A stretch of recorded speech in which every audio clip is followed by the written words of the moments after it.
Item 4, confirmation of minutes. Leader of Government Business. Thank you, Mr. Speaker.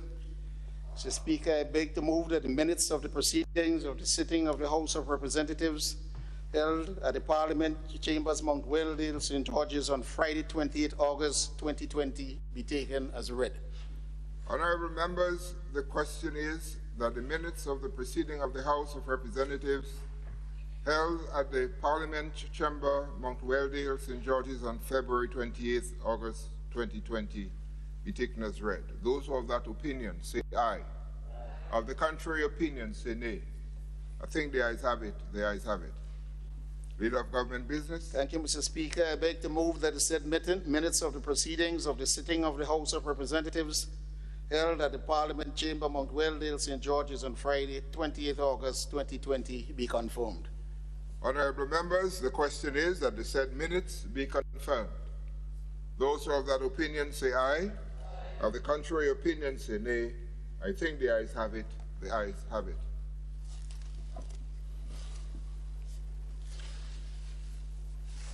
Item 5, messages from the Governor General. Item 6, announcements by Mr. Speaker.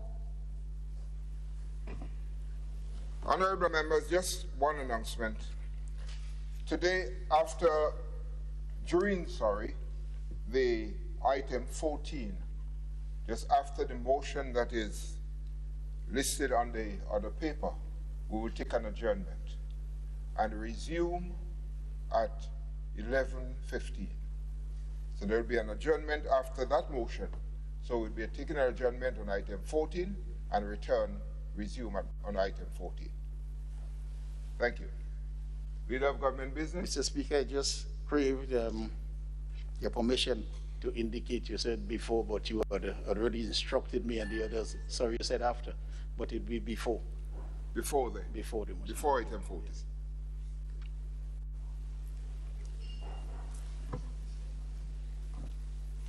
Okay, so just one correction there. That would happen before item 14, before item 14 is taken. So the adjournment would be after item 13. Thank you.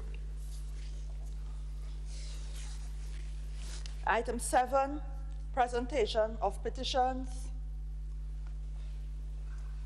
Item 8, presentation of papers and reports from select committees. Leader of Government Business. Thank you, Mr. Speaker. Speaker, I beg to move that the following papers be laid on the table. 1, report of the Director of Audit on the Resources Manager for the period May 2016 to 31st October 2019 for solar PV demonstration and scale-up project. 2, report of the Director of Audit on the financial statements of the Consolidated Assets Fund for the year ended 31st December 2018. 3, the annual report of the Grenada Development Bank, GDB, for the year ended 31st December 2019. And 4, annual report of the Grenada Tourism Authority for the year ended 31st December 2017. Honorable members, these papers are so laid at the table.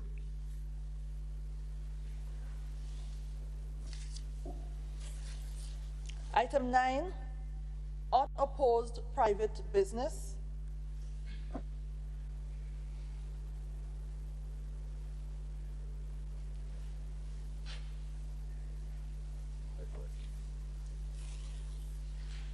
Item 10, questions. Honorable Leader of the Opposition. Thank you, Mr. Speaker. Mr. Speaker, I rise to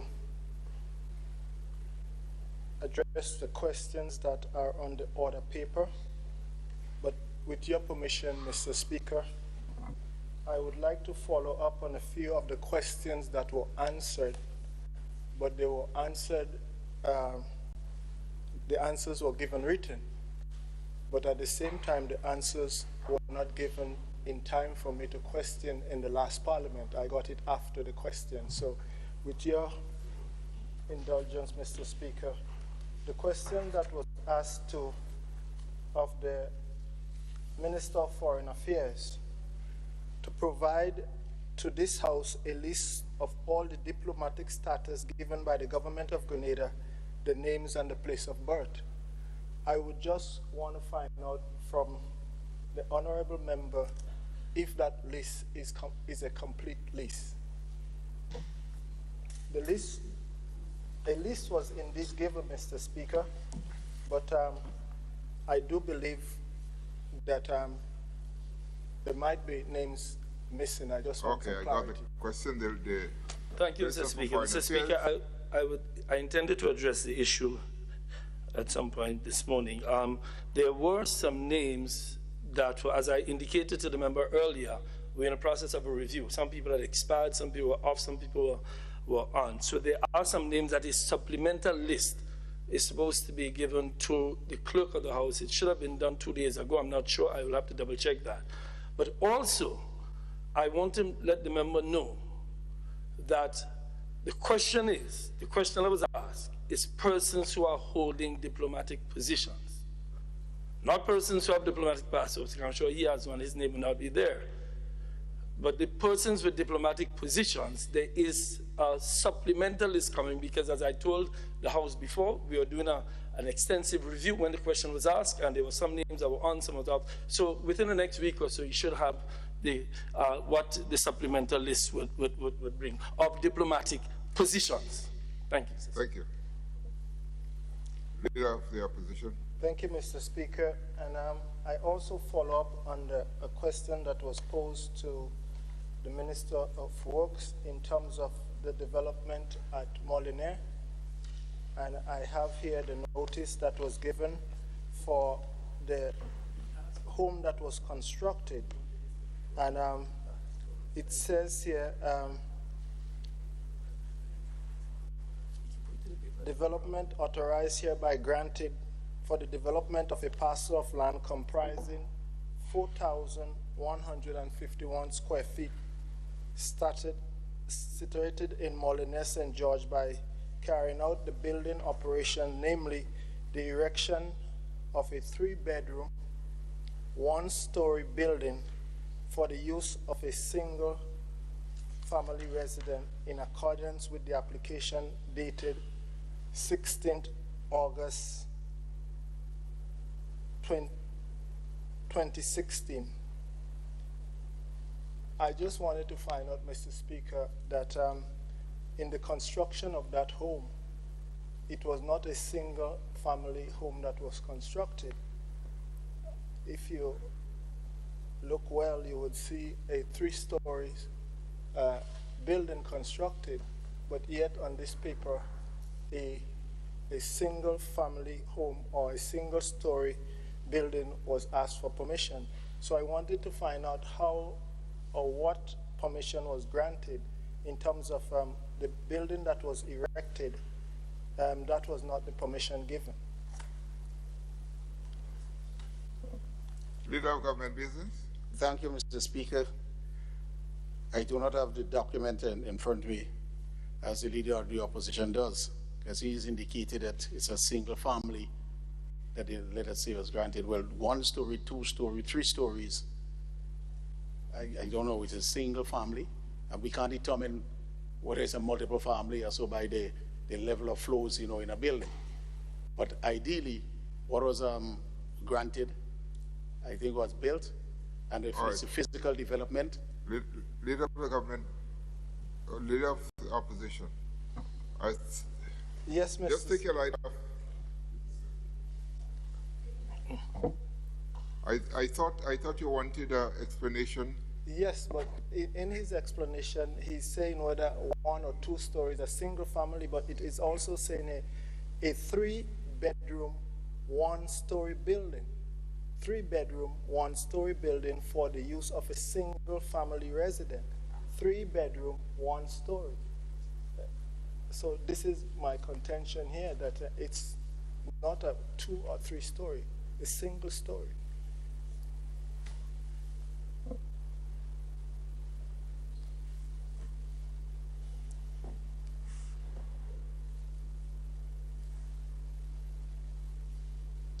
Mr. Speaker, Leader of the opposition, the member was making a point before I interrupted, so I do not know if he wishes to continue. He did not indicate.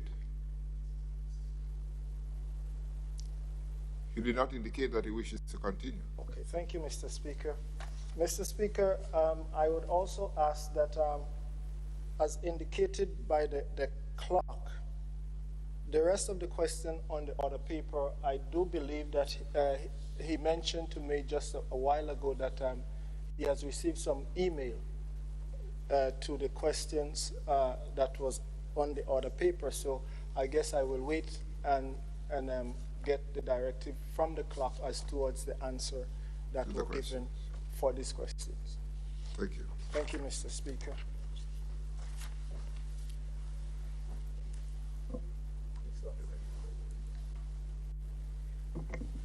Mr. Speaker, in relation to the questions posed by the Leader of the Opposition to the Minister of Health, myself, the responses were sent to the clerk earlier this week, and the clerk informed me this morning that he had some issues opening it. I've sent it back to him again in a different format, in multiple formats, with the assumption that he would be able to access it now.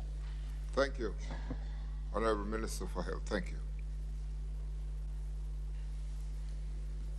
There, Mr. Speaker, Honorable Prime one Minister. question one that was addressed to Minister, the Prime Minister. That question, the data is being compiled and being audited accordingly before it is given. So it's not yet ready. Thank you.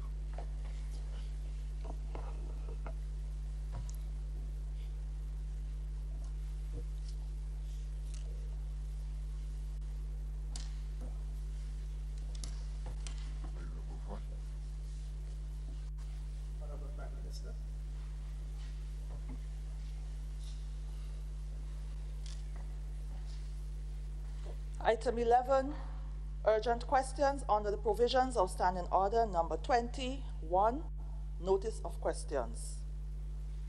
Item 12, statements by ministers.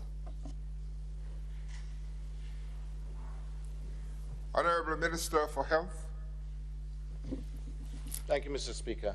Mr. Speaker, I take this opportunity to give an update since last we were at the House with respect to the events at the Ministry of Health, Social Security and International Business.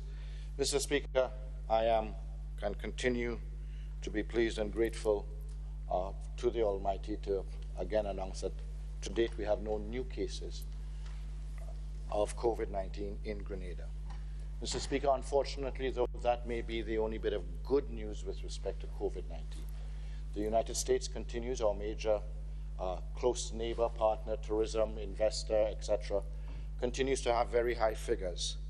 Mr. Speaker, Canada, unfortunately, as of today, they went over that limit, which was 20 or below. It does not mean that as of today, we change the protocols for Canadians coming here.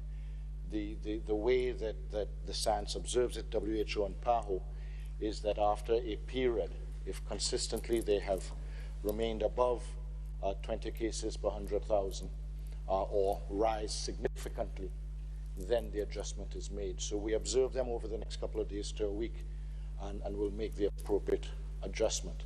The hope is that this would not be the case. The issue there, as well as in the UK, Mr. Speaker, I'm sure you and members would be aware, the United Kingdom has passed additional regulations as well, specific to COVID and gatherings in an effort to control the spread. These are measures that are not entirely different to what we have been saying as a government, as a ministry, in terms of social gathering, in terms of protocols. These are severe measures compared to what we have now, because in the instance of the UK, regrettably, things have gotten a bit out of hand, and therefore we need to take significant measures. Mr. Speaker, I think the message there simply is that we continue to plead, preach, implore the public at large to adhere to the protocols. And it is a simple principle, Mr. Speaker, that there are certain behaviors that put the population at risk, the mass gatherings, the non-wearing of masks when in surroundings. And while, as a government, we should find a level of comfort in the fact that the population is saying, you've done a good job, we don't have COVID in Grenada, so therefore we don't have to do these things. No, Mr. Speaker, the fact is that if we were to do that and allow that, we would be saying that we place our lives entirely on those good men and women who are doing our border protection and quarantine control. And they are human, and while they are providing yeoman service, worthy of praise consistently in this House and elsewhere, we cannot have behavior that relies purely on that. Such would be reckless, Mr. Speaker. We have to adhere to certain rules, regulations, and principles that says that if something were to happen, that it would not be that bad, that we would be able to keep it under control, Mr. Speaker. So, Mr. Speaker, we have seen continued level of relaxation with respect to the seriousness of this disease, while at the same time elsewhere, our very neighbor in Trinidad, the disease continues to grow from strength to strength. We continue to say, let us not take for granted what we have achieved here in Grenada. Let us not take for granted the sacrifices that we have made here in Grenada. Let us not throw caution to the wind. Let us find that balance between preservation of life and preservation of lifestyle. It cannot be either or. Yes, there must be a balance, but we must be cautious. There are certain lifestyle habits that put our preservation of life at risk. And then there are certain implementations to protect life that would put our lifestyle at risk. And we find as best as possible a balance. The safest method for a government to take would be to keep the borders closed entirely and to have left our very citizens who are outside indefinitely. To continue a policy that would have created hardship, that would have led to continued higher and higher levels of unemployment here in Grenada. This is not practical. But the alternative is not to throw the baby out with the bathwater. The alternative is to find a balance and to find an understanding. And so we implore the members of the population to adhere to that balance, to allow as best as possible day-to-day activities that are necessary for lifestyle, part of which is social. Part of which is social. But it is possible to have social activities without being reckless. It is possible to socialize as a people and still remain safe as best as possible from or putting yourself at risk to the spread of COVID-19. And this is what we continue to plead and request and ask, and in the regulations to protect as best as possible. This disease continues to change. It continues to catch first world nations off guard. Many first world nations with systems much better funded, much better staffed and equipped than us have been caught off guard now twice in the first wave and are now experiencing, to an extent, their second wave. And some never got past the first wave, continues to grow from strength to strength there, the virus that is. So we are going to be passing in this House regulations dealing with quarantine specifically later today, Mr. Speaker. But that is not all that is needed. That is not the only thing that will keep us safe. What will keep us safe as a people, as a nation, is a united position on the adjustments in lifestyle to maintain as best as possible and as close as possible that which we hold near and dear, our freedoms and our genuine way of life, Mr. Speaker. Mr. Speaker, our relationship with SGU continues to grow from strength to strength with respect to testing. We are now looking at automated extractors, what are called extractors, which would greatly increase the number of PCR tests that we are able to do daily, as well as a new form of extraction of samples that would be less invasive. But we work with them and with CARPHA and with PAHO on that. Mr. Speaker, I also want to take this opportunity to touch on the issue of a vaccine. There is much talk in the public forum with respect to a vaccine for COVID.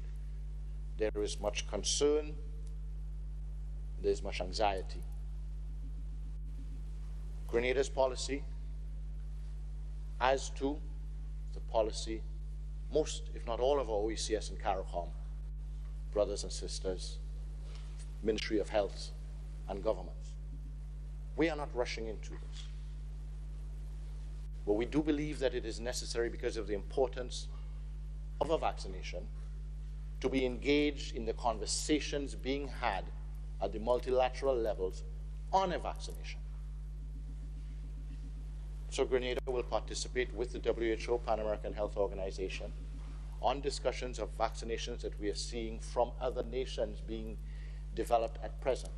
That is not the same as rushing into. That is saying that we are going to participate in the discussion, the exchange of knowledge from the beginning, which will allow us to make the educated and informed decisions as we go along. But we will not rush into this.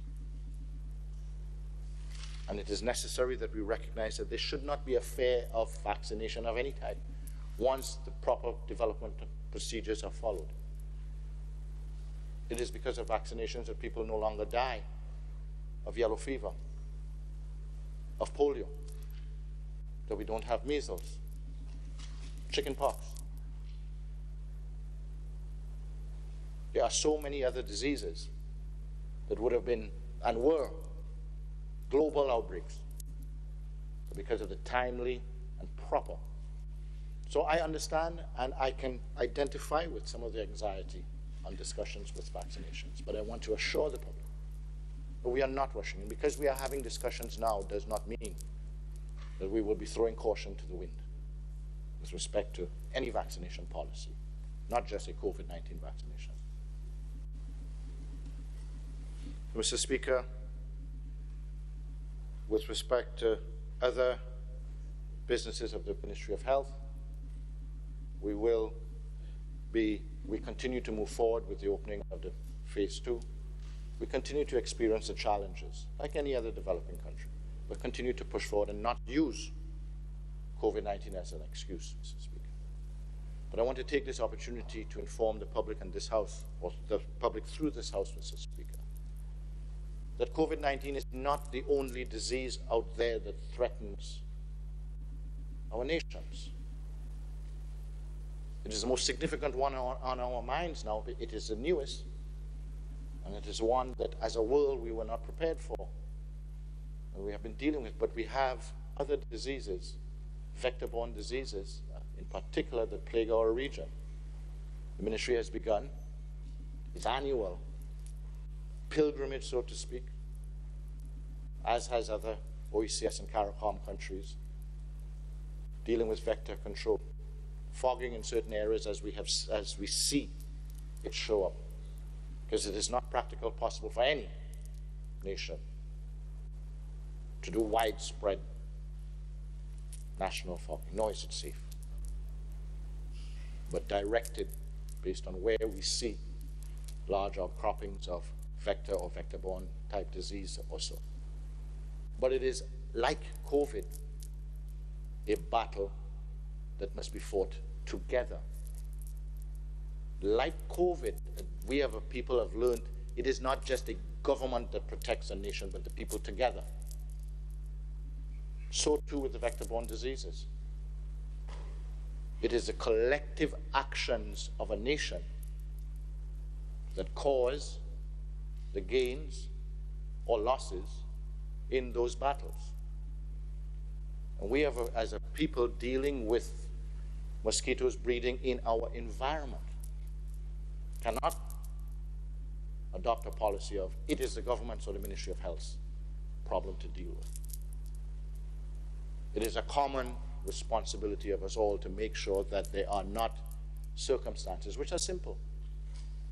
Water, stagnant water around our domiciles. To work collectively on that. Ministry will continue to do its part, but year on year, every nation, including here in Grenada, the message is the same. We must all do our part to prevent the breeding of mosquitoes, in particular the Aedes aegypti mosquito, which only breeds around humans, around our houses. It doesn't breed in swamps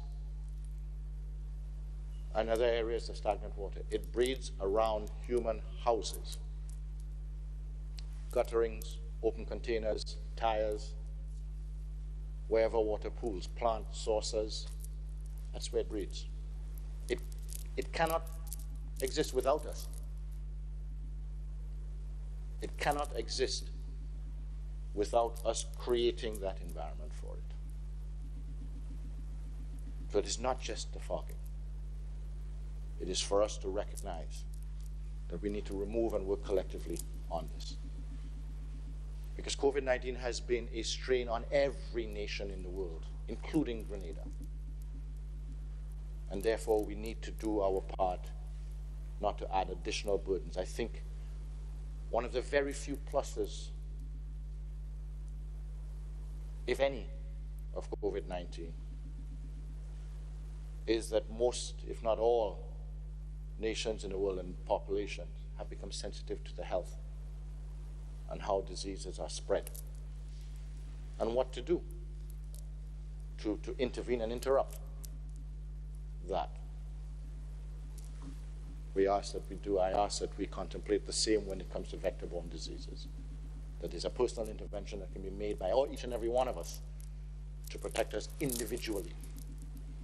And the more of us that take those measures, the less the spread. We begin to be insulation for the others who do not follow. It is the same.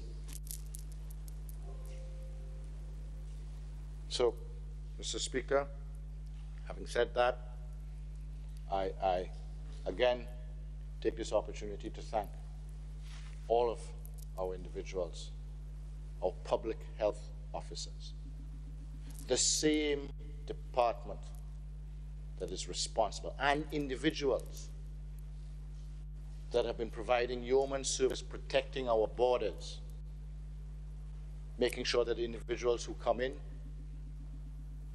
have received the required testing, are placed in the appropriate quarantine or observation locations, and remain there, and then receive their second test in a timely manner, and then and only then are released to allow to be among us, are the same individuals who are to deal with vector control as well, and are doing so as best as possible. But I say that to say the additional stress that is being placed, and we must recognize it. So, Mr. Speaker, I will not go my full length of time. We do have some other agendas to attend to, Mr. Speaker, but again, to thank those who are doing their part, to implore upon those who are not, and to continue to assume that we will, by the grace of God, get through this. Thank you, Mr. Speaker. Thank you, Minister for Health. I have to go now. All right. The Minister for Finance and Prime Minister. Mr. Speaker,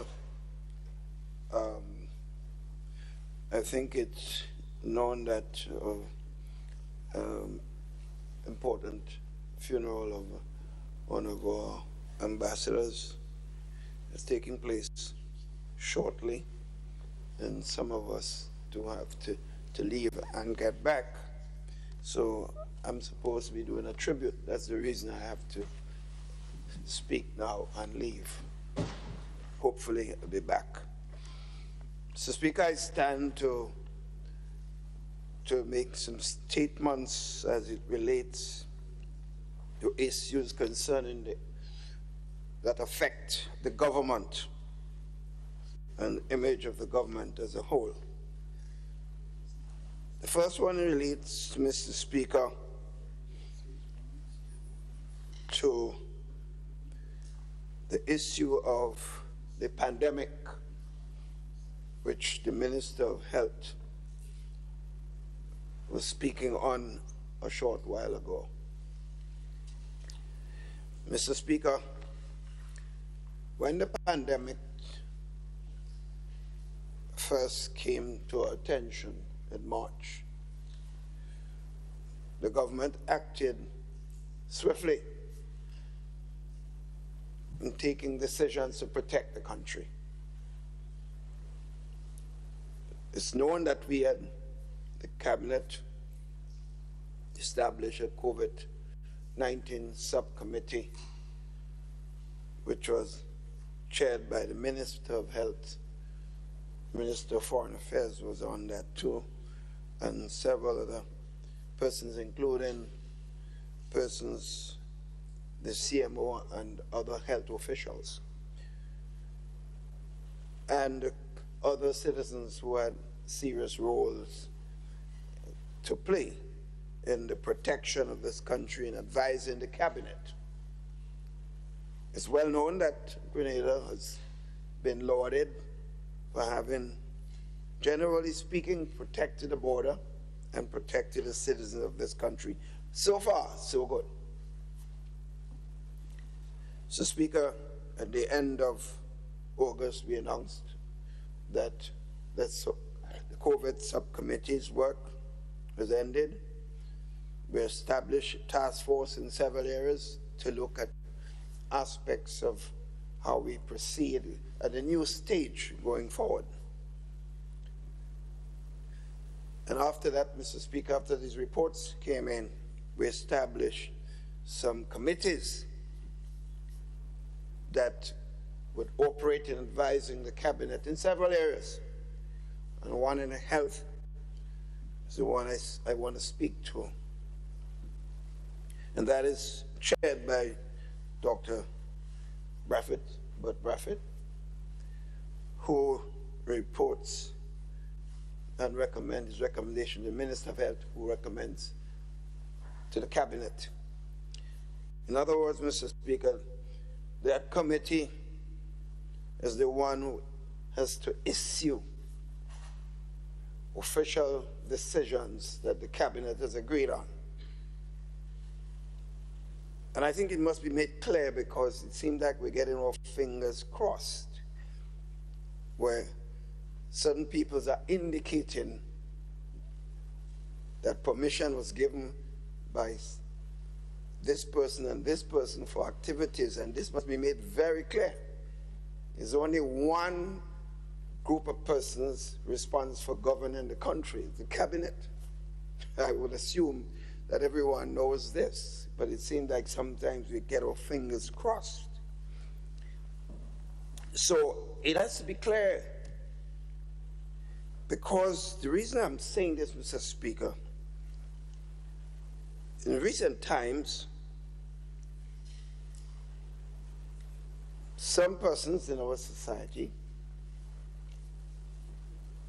have been initiating activities inconsistent with the regulations and, of course, permission from the government in the whole process of with the government's intention to protect the country. protect all of us.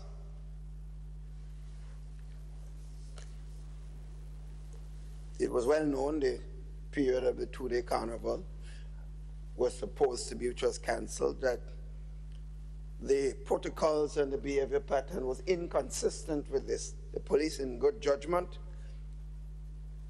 did not attempt to come down with a heavy hand. And I think they were complimented by all and sundry for this. It could have been different. In fact, I believe some people are hoping, that the police would have in fact behaved in a manner which gives the impression that a dictator was in charge of the country, because that was the narrative being pushed. So the police did not. They acted wisely. And in certain sections of our societies, some of us have not been observing the protocol. It appears that we sometimes feel, and sometimes I'm not claiming it, Mr. Speaker, this was ill intention in many cases. Because you see ordinary people doing it. I go to places and I reach there, I see I'm the only person with a mask, and therefore I have to leave. Because I tell my friends I'm not staying, because you guys are not observing. And I can't be seen saying one thing and doing another. You see that kind of image internationally. We don't want to be part of that. But in some cases, I believe there is a deliberate attempt to go against the fundamental decisions that is meant to protect the country. And some cases by people who ought to know better. That is what I'm talking about. Because it was brought to our attention that some businesses, hotel facilities in particular, not a lot, but some, have been holding serious parties. And when you see the pictures, you realize it must be deliberate. And it's by people who ought to know better. But there's a level of selfishness, permeating. As long as I am benefiting, to hell with everybody else. So if I'm responsible for causing infection of a country and causing a lot of poor people to die, I don't care, because I'm making some money. We have to call it out for what it's worth. Mr. Speaker, I will not fail as long as I'm in that, have that responsibility, and I know the members of the government feel the same thing, the parliamentarians here, and assume the opposition leader feels the same way. We have to call it out for what it's worth.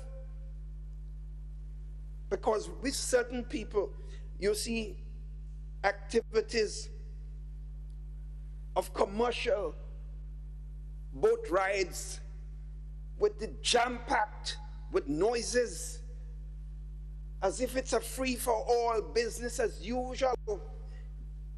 I want to make it very clear. The cabinet, the Prime Minister, and the committee who is responsible for giving permission gave no permission. Let's get it very clear. And I'm angry because it sends the perception that some people in this country can do as they want. And poor people must be allowed to be disciplined or to be spoken about if they do the same thing. This government is not a class government. It's a government for all the people of Grenada, Carriacou, and Petite Martinique. We have seen this caste thing in this country before. We have seen it. I grew up in it. I want no part of it. And I will not be heading a government that participates in sending a message that some people in our country could do as they want and some must be dealt in the opposite direction. I got a real problem with that, Mr. Speaker, and that's why I'm speaking here this morning on this matter in the way that I'm doing. I have therefore spoken to the Commissioner and his team. The law of the land must be adhered to. The Prime Minister has to obey the law of the land. The Governor General has to obey the law of the land. All ministers do this. The Speaker, President of the Senate, tooth moon all of us. And therefore no one, Mr. Speaker, should be allowed to do as they wish because they're bigger than everybody else. Because some might feel that they have more privilege than others in this country. We passed through that stage. The old colonial period is gone. We're in a different period.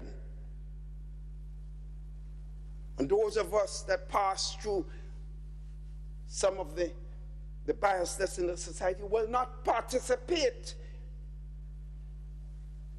in sitting there and allowing that image and behavior pattern to proceed in our name.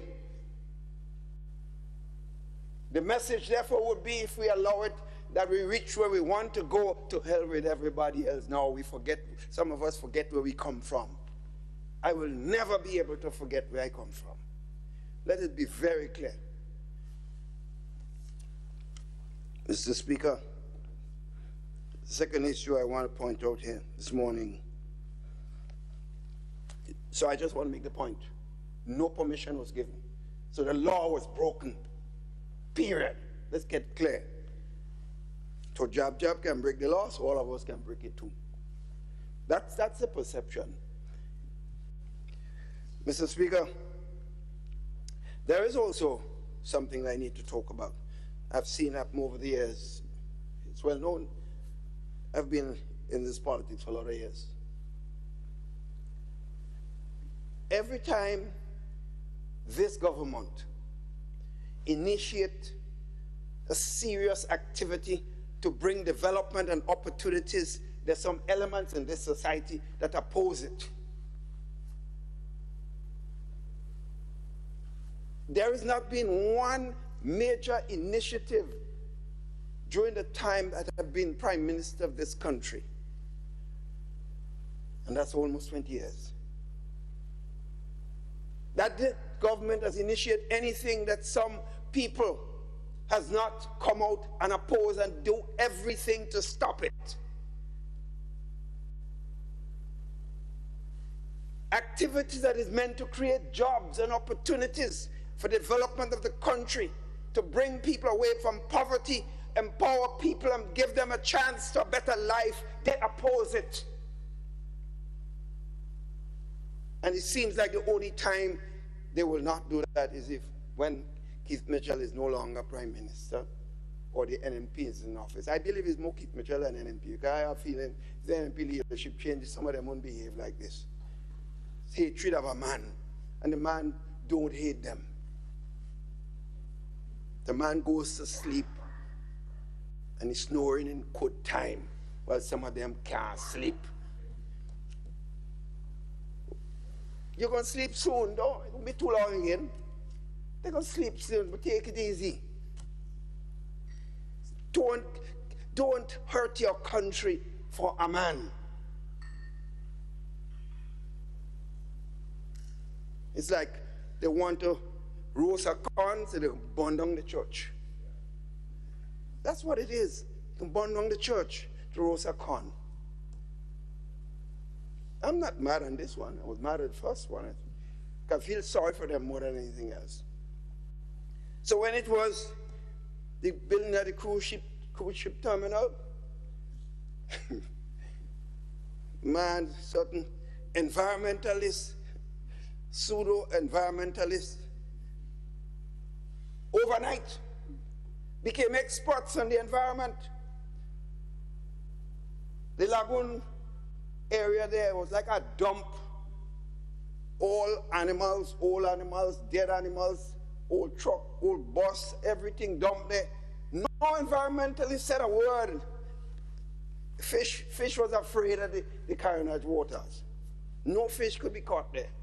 Those environmentalists was wrong. Not a word. Someone comes spending millions of dollars to clean up the place, to provide development and create jobs overnight, Mr. Speaker. And even the gentleman sitting in your chair was heading demonstration, Mr. Speaker.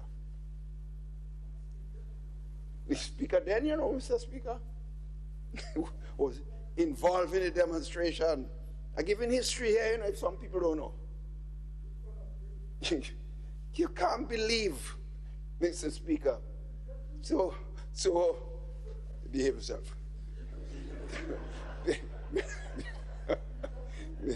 Mr. Speaker, Mr. Speaker, the point I'm making is people must think of country first. So opportunity. Now, so that was the lagoon place cleaned up, beautiful project. Some of them sometimes I go there for a bite. I see some of them sitting there enjoying the surrounding. I say, God is a good God. God is a good God, and enjoying the food, so to speak. Mr. Speaker, the cruise ship, Melville Street, the cruise ship, we are supposed to create such havoc in the country, the building of the cruise ship, because Grandins beach was going to be destroyed completely. Cruise ship comes, we had to fight that, Mr. Speaker. Cruise ship comes, Grandins is as beautiful as ever. And they don't even come and apologize afterwards, you know. They go on to the next time we initiate another project, they're back there again. So if the project is in St. George's, they find themselves there. If it's in St. Andrews, they find themselves there to oppose. It's in Carriacou. Some of them went to Carriacou and they had that important project in Carriacou. They were there. They bring experts from outside Grenada to say that it's the project, the mangrove will be destroyed, and same thing, you know, they couldn't catch a fish in that place. Today the mangroves is better than ever before. More of it, and people catching fish just like in Lagoon now. But all these environmentalists overnight emerge. The ministerial complex, we are going to destroy the gardens, completely destroy it. We're not supposed to do that. The opposition now deliver a project. Chinese want to take over Grenada. Chinese want to take over Grenada. I mean, it's amazing, you know. Chinese want to take over Grenada. Because if it was Americans that were come in and build those projects, you'd hear Americans taking over, selling the country after Americans. Jobs are being created, development are being created. The farmers are benefiting from development. Look at that Silver Sands project. They oppose that too. All sorts of persons became politicians overnight at Silver Sands. Some of them living close to Silver Sands, the property. Watch that place being a dump. For years, someone comes spending millions of dollars creating one of the best property. They oppose it again. Nothing you do, they support it. How many Grenadians have worked there? They oppose it, Mr. Speaker. Some of them have no conscience. People without jobs getting opportunity. The farmers have been contracted. Deliver a project. Scores of farmers will be contracted to produce food for that property. We should be so happy. They're opposing it. All sorts of persons and people as so-called aspiring politicians that can't get 10 votes when they run. But they're demonstrating against the project. Demonstrating. all kind of failed politician, failed leader, all kinds of stuff emerge up there to oppose the project Chinese taking over Grenada. Right, Mr. Speaker, it's about time. It's about time we learn to grow up. This NNP, Mr. Speaker, party which I am part of, who has been in opposition twice, they could never say that this NNP oppose any serious project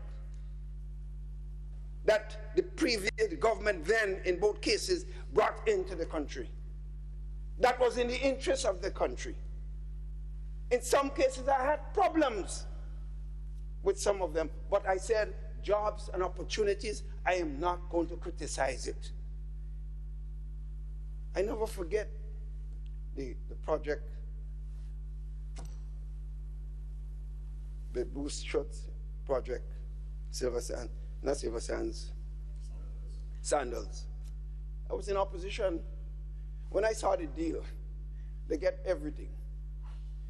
And I even told Bushwood, I went there and said, Bushwood, really, you clean the barrel? Made a joke with it, but I refused to criticize it because they were one of the few projects were brought into the country.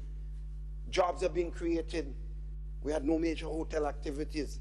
So I complimented the government for taking that decision.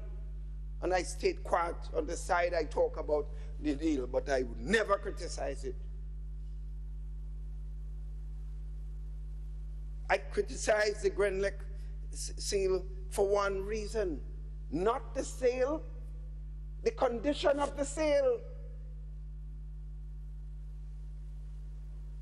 where the authority that determines rates, and you could not even have a solar panel, you must go through the company. This is the only country in the world you have to go through a private operation to establish something to save electricity.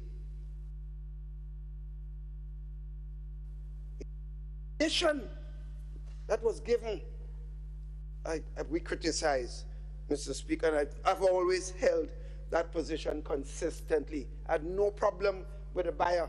I had no problem with the individuals. It was the condition. So I make the point, Mr. Speaker, some of us must learn to support things based on what is right for the country, Mr. Speaker, and not just this personal thing. You don't like a man. You don't like a man. You don't like a man. You don't like the man, and the people like the man. So who's you? 3 times the man and the party winning every seat.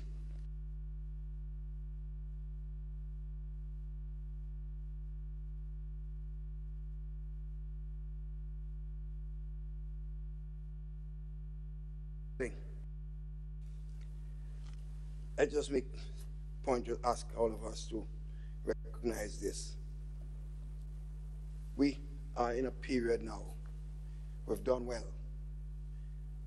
We don't want to go back. We see what has happened in Trinidad. They were being rated as having done extremely well with COVID-19. What is happening now? The country has to be locked down. I hope and pray that we don't drop our guard.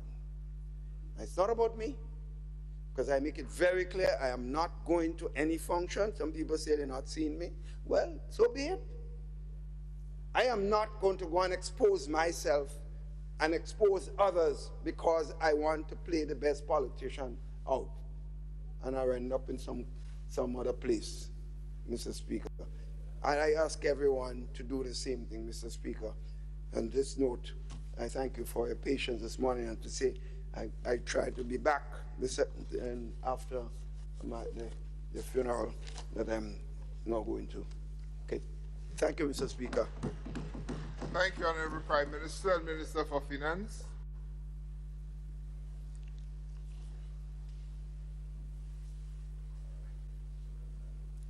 Honorable Minister for Agriculture.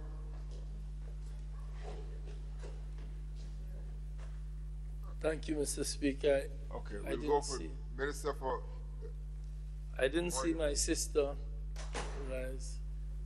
Well, I proceed? Thank you, Mr. Speaker. I think the member for St. Andrew Southwest, are you giving way to? Oh, go ahead. Okay, thank you. Okay.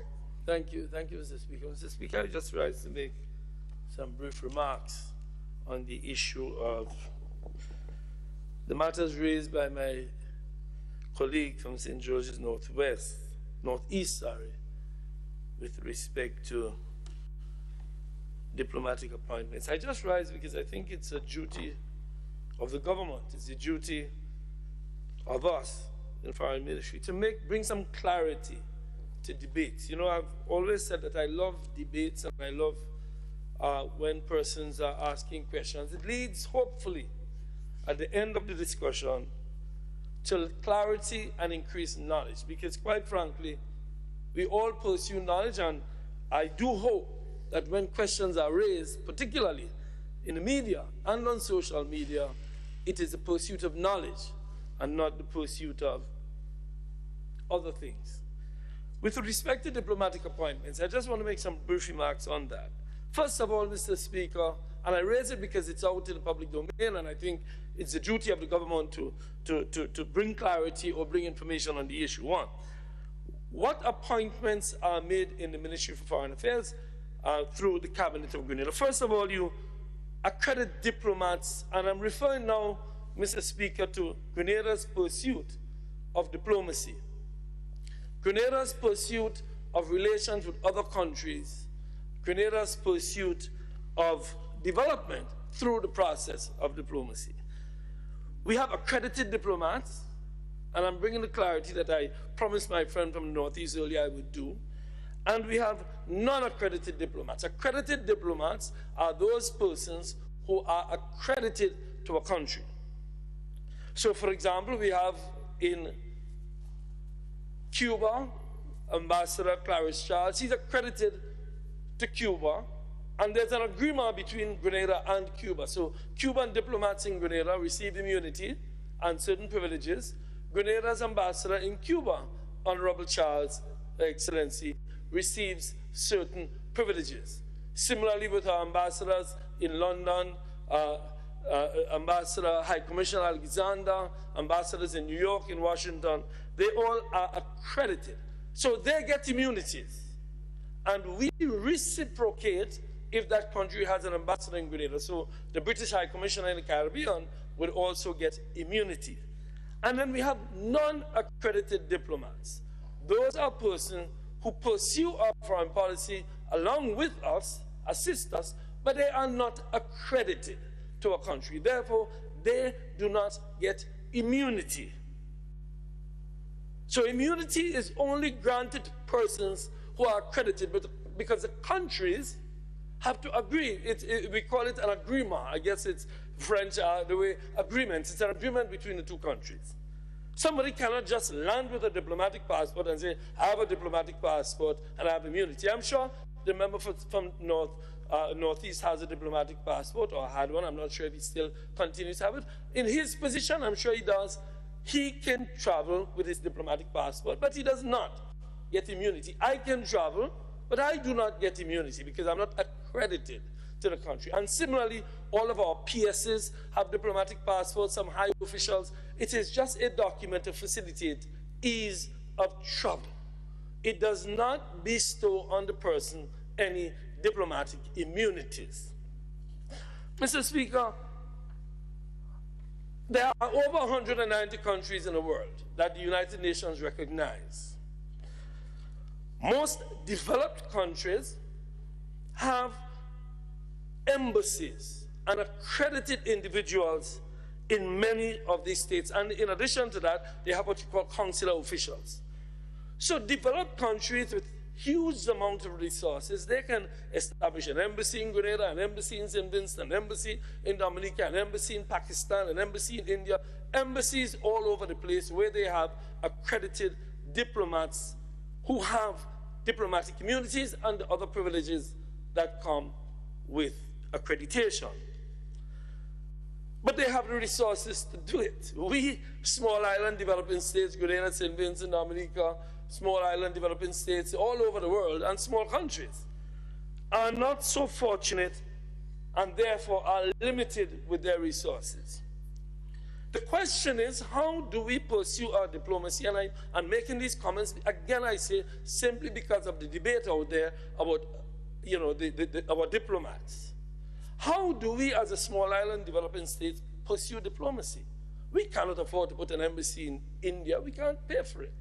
We can't afford. We have embassies in Cuba, and we have an agreement with the Cuban government that gives us assistance. We have embassies in China. We have agreements. We have an embassy at the United Nations, which is necessary, an embassy in Washington because of the deep relations between us and the United States. We have one in Brussels. So we have a few embassies. But relatively speaking, it is quite small, the amount that we have. So how do we pursue diplomacy in the world given these limitations? Mr. Speaker, it is through diplomacy that we get scholarships. Before our relations developed with Cuba, the pursuit of medicine was the domain of a few privileged persons. But it is since we developed a relation with Cuba that now ordinary persons have become doctors. You go through the hospitals throughout the region, you will see doctors who all have been trained in Cuba. Why? The pursuit of diplomatic relations with Cuba has led to that. Look at the farmers. Remember for St. Andrew Northwest, who is our Southwest, farmers, Minister of Agriculture, Morocco. It is through the pursuit of relations with Morocco that we get fertilizer from Morocco. So in every ministry that you go, education, health, housing, the Minister for Housing, it is through diplomacy that much of what we have, we've received. But how do we pursue this diplomacy if we don't have resources? And herein lies the origin of the idea of the honorary consuls. The honorary consuls are persons we appoint to several places throughout the world. And it is endorsed by the United Nations. There's a group called UNITA at the United Nations. The honorary consuls are persons who are not accredited, who we do not pay, but who are, in a sense, pursuing our diplomacy based on their own resources. So in other words, let me give you some examples, Mr. Speaker, and I plan to be brief. Let's hope I am. We have honorary consuls in Dubai, although we have a consulate in Dubai. We have honorary consuls in Europe, in Africa, in Lebanon, in China, in Jamaica, in Belize, in France, Dominican Republic, India. Let me give you some examples of how it benefits us. We had a recent experience with an honorary consul in the Philippines. We cannot establish an embassy in the Philippines. So there's a Philippine individual who has influence and resources and is prepared to represent Grenada. Of course, they like the representation, they enjoy it, and they want to do it. Recently, a ship was stranded in that area during COVID. A Grenadian person on the ship ended up in Vanuatu and then had to go back to the Philippines and then was stranded. He was helped by our honorary consul in the Philippines. Similar in the Dominican Republic. We have fishermen stranded there. Who are they being helped with? By our honorary consul in the Dominican Republic. So the Philippines, the Dominican Republic. We have students who are stranded in China. Where do we get the help from them? Although we have an embassy, China is a huge place. So we have established honorary consuls, trade consuls, other diplomatic officials throughout China. And the reason for that, and many Grenadians have received the benefit of this form of diplomacy. The parents of students, the families of these fishermen, all of them, Jamaica. It was an honorary consul in Jamaica who helped the students in Jamaica recently. The students are thankful to the honorary consul. Similarly in Philippines and other countries. So the development of this non-paying diplomacy through the United Nations has been of tremendous benefit to this country. Before any such appointment is made, Mr. Speaker, we do a thorough due diligence. We do a thorough due diligence to ensure that they have good character and to ensure that they have an impeccable record. If any issues arising with them in the future after they have appointed, they are immediately terminated. There are no contractual obligations on our part. If they do have a passport, it is immediately revoked. Well, these days, you don't have to get back a passport. You just terminate it by pressing a button, and they're no longer accredited. They're no longer working on behalf of Grenada. I served in 2 governments in the foreign ministry, and I assure you, Mr. Speaker, that this practice is not reserved for this government. It is all of the governments, because all of the governments face these limitations of resources. And I assure you, Mr. Speaker, that throughout the region, this practice exists. As a matter of fact, throughout the world. I have attended seminars and other discussions at the level of the UNITAR, and I assure you that that is what has happened. But these persons do not have diplomatic immunity. I come back to the point I start with, because that is what is in the public domain.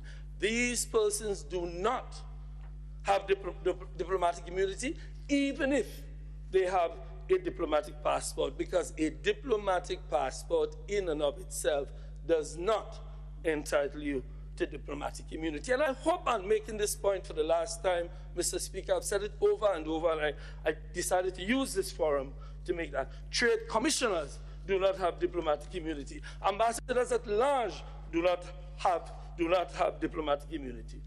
If we were to rely, Mr. Speaker, if our diplomacy was to rely on the resources of central government, I assure you that our diplomacy will not have led to all the benefits. Mr. Speaker, but there's another issue I want to address before I. This is the issue of Grenada-China relations. I was an advocate for the establishment of these relations for many years, even when I was not in government, and I was extremely happy when Grenada re-established relations with the People's Republic of China. China is the second largest economy in the world, and again, I make these comments because of what is, I think the word is trending over there in terms of Grenada-China's relations. In my view, the establishment of diplomatic relations between Grenada and the People's Republic of China was one of the most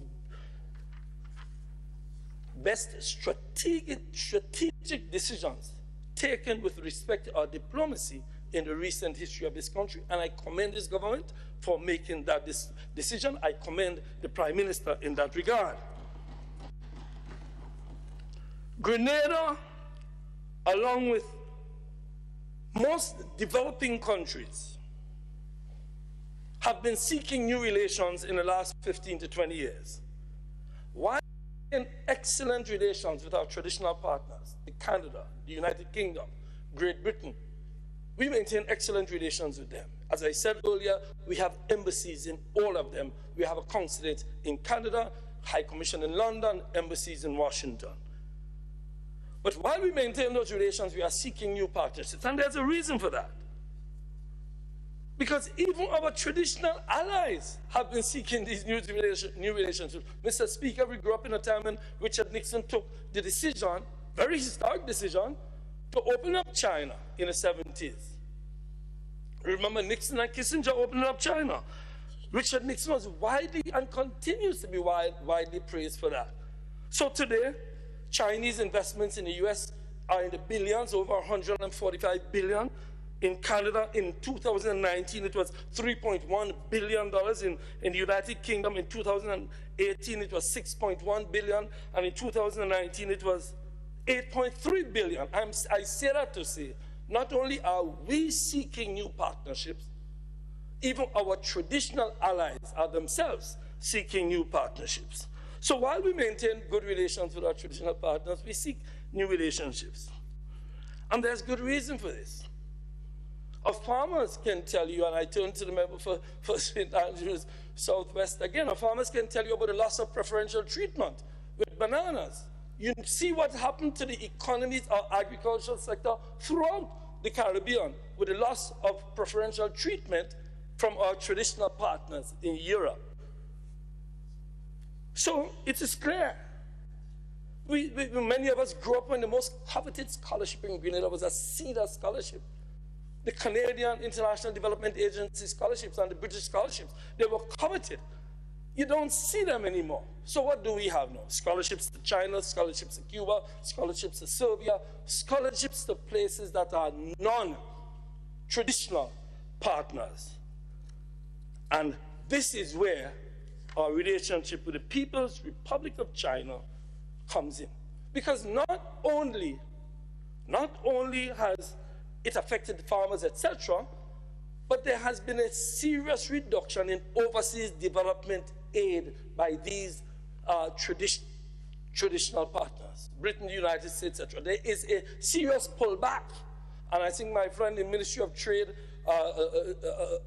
representative from St. David, is very much aware of this because he's a trade man himself, that we have lost a lot with respect to overseas development assistance. So that is where China comes into the picture.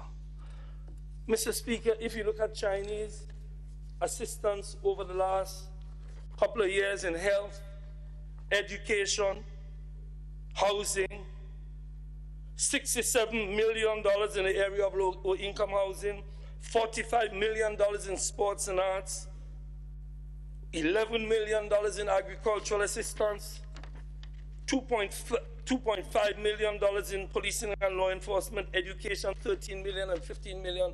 The relationship with the People's Republic of China has led to substantial benefits. But what I want to say mostly, Mr. Speaker, China itself has done an amazing job in dealing with its own poverty. Like Cuba, China is a developing country, and they have chosen to assist us. I am not suggesting that because of that, one must be just grateful, but I'm simply saying that it is the mutual benefit of our countries that we must seek. And while at the same time that we criticize, we must do so not. Can I have a couple of minutes, Mr. Speaker? The relationship between Grenada and the People's Republic of China has been done in the spirit of mutual respect, non-interference in each other's internal affairs, and the pursuit of development. I have no difficulty with criticisms. I know that there are people who are concerned about this or that. I know that there are people who would prefer that we go back to the province that we had a relationship with. And there is an argument there. St. Vincent does not have relations with the People's Republic of China. St. Kitts does not have relations with the People's Republic of China. But they have pursued economic relations with the People's Republic of China. In fact, at the OECS level, the OECS is setting up an office in the People's Republic of China. So while they continue not to recognize the province of Taiwan, they still pursue relations. You see, Mr. Speaker, I am simply suggesting that while we can have a discussion about where is the best country, let us not descend into xenophobia and narrow nationalism. Let us have a debate at a level that I expect our society to debate at. Is there a benefit in relations, in our relations to the People's Republic of China? I say a resounding yes.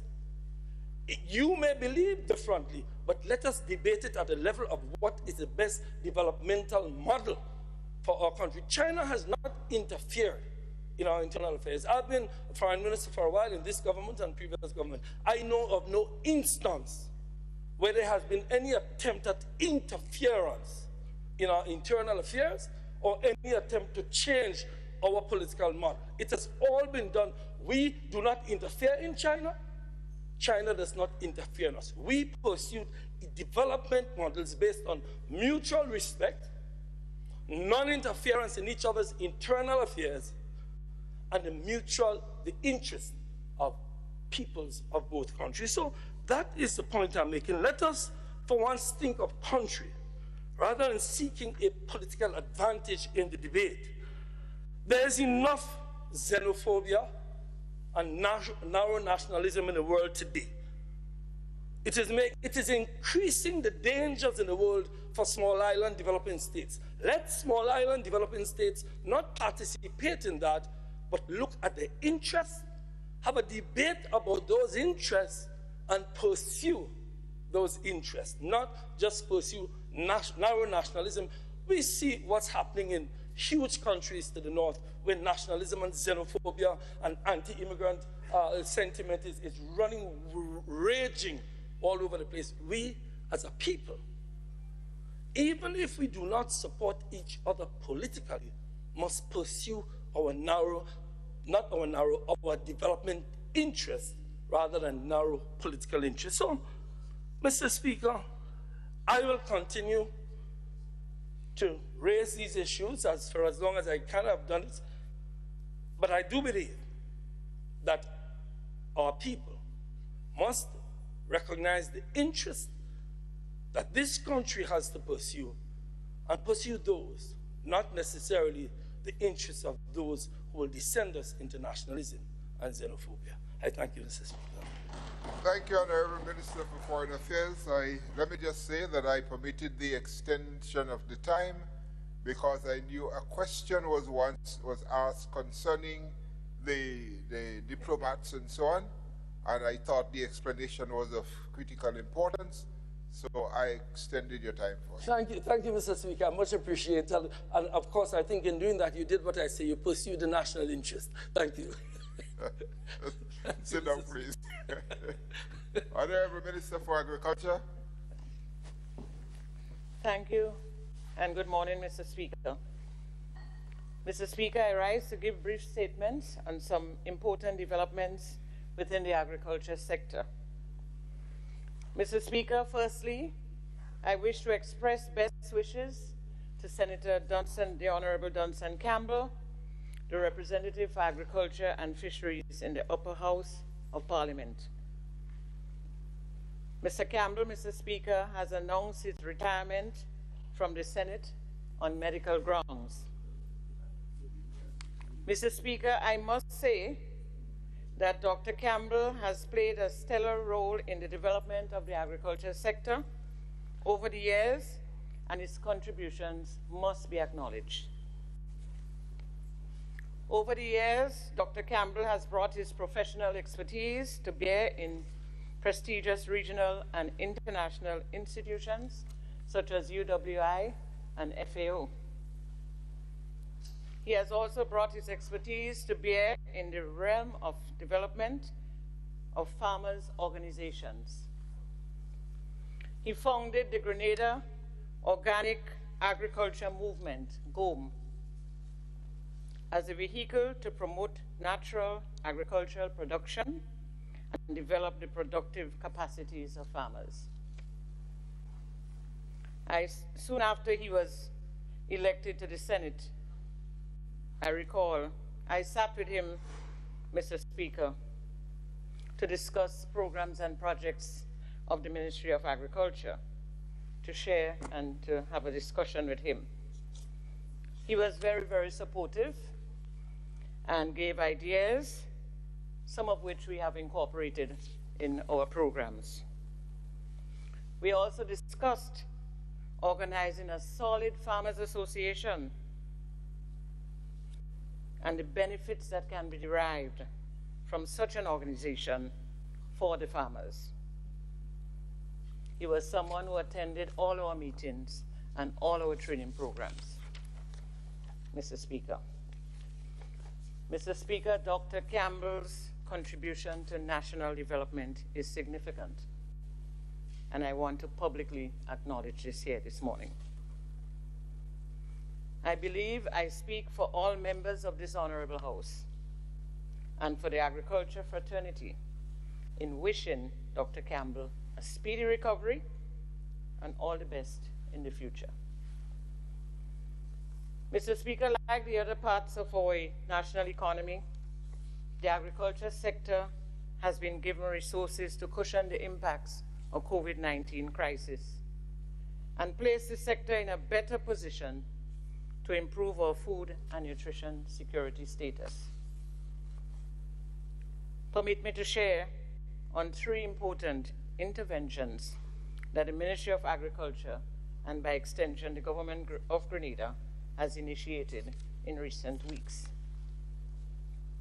Mr. Speaker, the ministry launched its Farm Labor Program, support program, on the 27th of July, 2020. To date, we have provided labor support to 148 farmers, 6 government agriculture stations, including Limleh Livestock Station and Dumfries Agriculture Station in Carriacou. I see the minister smiling, the Minister of Carriacou.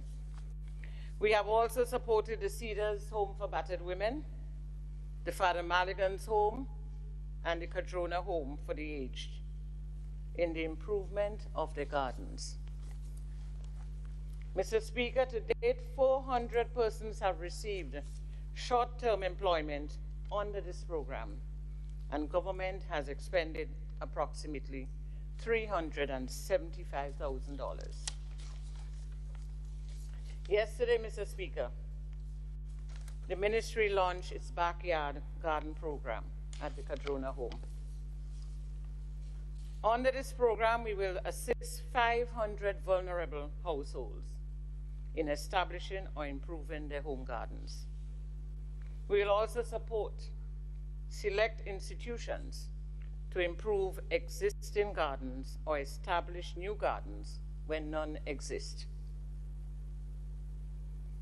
Mr. Speaker, this initiative is being undertaken jointly with SIEP, the SIEP project. SIEP, through the International Fund for Agricultural Development, IFAD, has made available $100,000 to support our backyard gardening program. Mr. Speaker, the third initiative, which I will speak briefly on, is the Agriculture Feeder Roads Project. Mr. Speaker, only 5 weeks ago, the Ministry of Works signed off on an EC $46.8 million contract for the construction of 11 roads and 2 bridges, which create access to hundreds of acres of agricultural lands. Mr. Speaker, this initiative will create 250 jobs in the short term, but it will create countless more sustainable livelihoods over the long term. I wish to commend the Minister of Works for advancing this very important initiative. Mr. Speaker, before I close, permit me to offer congratulatory sentiments to the Food and Agriculture Organization, FAO, who is celebrating its 75th anniversary. Mr. Speaker, over the years, FAO has been an excellent partner and continues supporting Grenada's agriculture and fisheries sector in very, very tangible ways. Just recently, Mr. Speaker, the ministry endorsed a regional initiative to help the agriculture and fisheries sector in select islands respond to COVID-19 pandemic and support value chain development as a means of creating employment and protecting livelihoods. The Barbados and the Eastern Caribbean Economic Recovery Support Project, BECAS, is funded by USD $4.9 million grant from the government of Japan. The funds will be channeled through the FAO and the UNDP. Mr. Speaker, there are other initiatives which the FAO is supporting Grenada, such as increasing the contribution of aquaculture to resilience, food security, and well-being in the Caribbean project. It's a combined project. Strengthening agriculture data management in the OECS project, of which we are part, the Land Bank project, the Agriculture Risk Insurance project. Mr. Speaker, there are several other initiatives which the ministry and FAO are currently discussing. It's on the table at this moment, and we intend to bring on stream shortly. So, Mr. Speaker, in closing, again, I want to wish them well. They have done well, they have worked well in Grenada, and not only in Grenada, internationally throughout the region, and they are celebrating 75 years in existence. And we want to put on record here and to give them congratulations for all the support they have given the ministry and the government of Grenada. In these few words, Mr. Speaker, I want to thank you. Thank you, Honorable Minister for Agriculture. Thank you.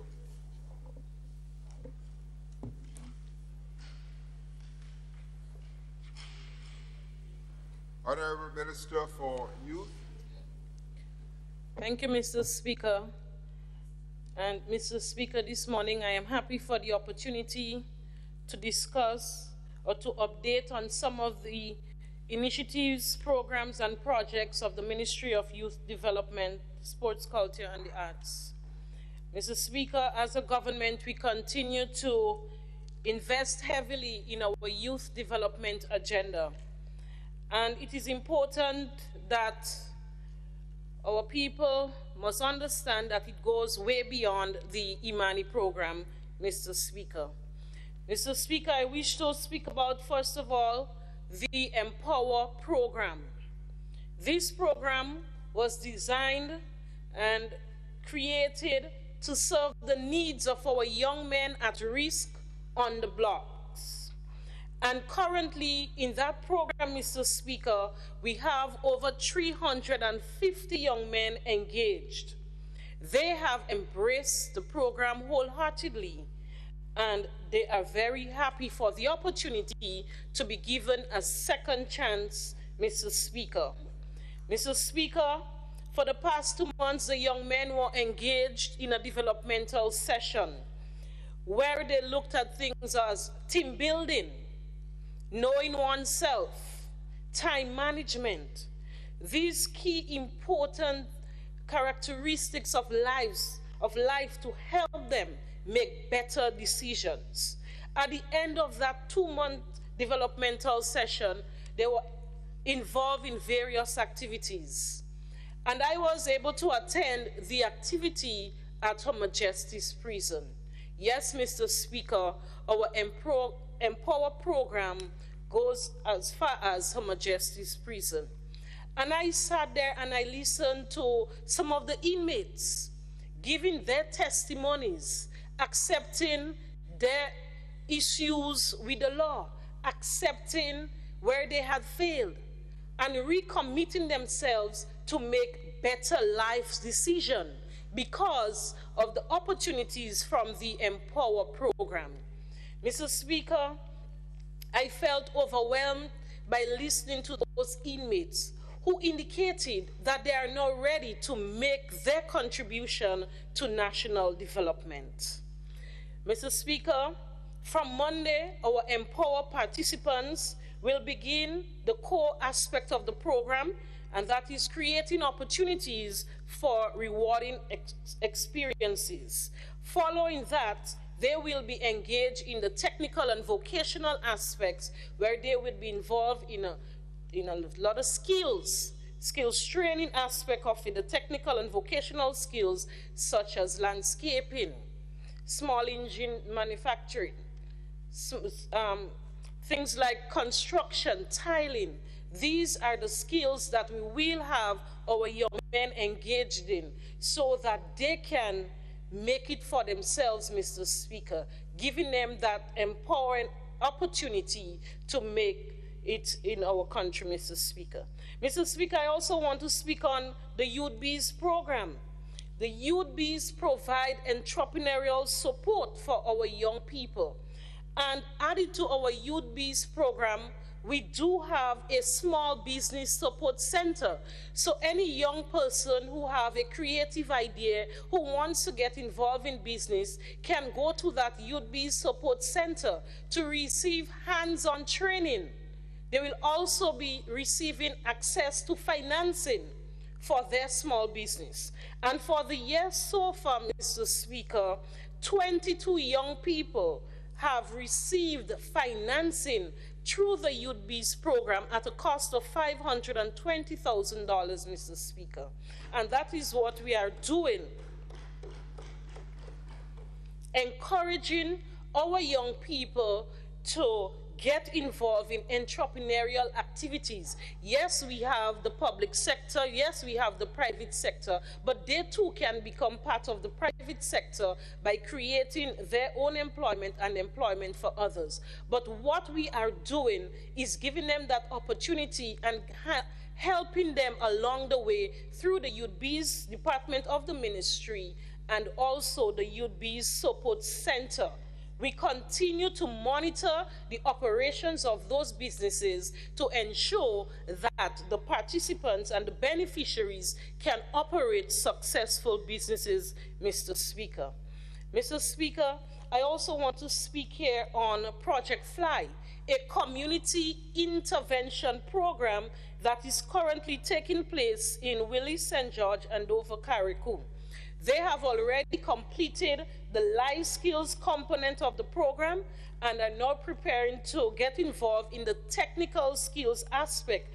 Again, they will be training in electrical installation, commercial food preparation, tiling, plumbing, and other important skills that we deem necessary are the demands of the job market, Mr. Speaker. Mr. Speaker, we know at this time, as a result of the pandemic, we have a lot of our young people who are displaced or misplaced and lost job opportunities, Mr. Speaker. And we do empathize with our young people who are in those categories, Mr. Speaker.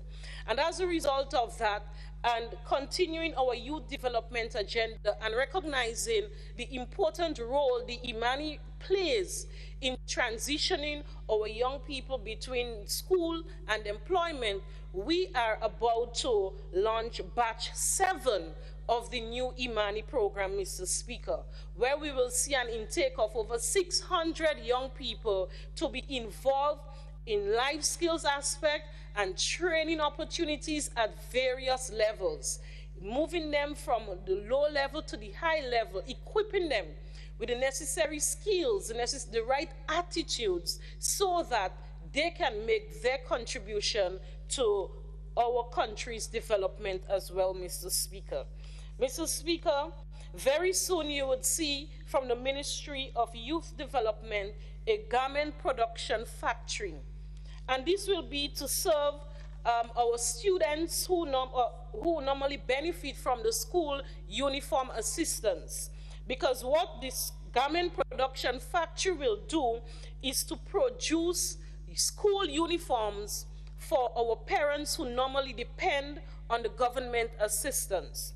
Our participants have already been trained in the CVQ level 2 aspect of sewing, and right now they are involved in training in the production of harmonized products and production at the commercial level, Mr. Speaker.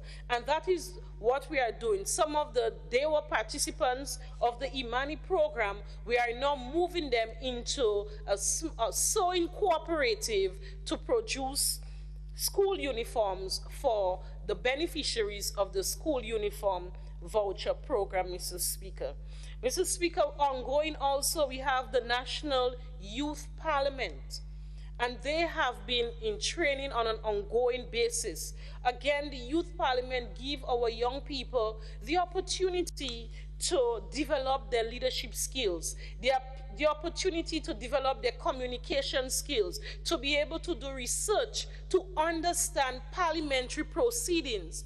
And what we do, Mr. Speaker, we give them the opportunity to debate in the House of Parliament, where all the bills that have passed in the upper and lower houses of Parliament, they now can have their own debate, because we know that they will attract the youthful population to understand.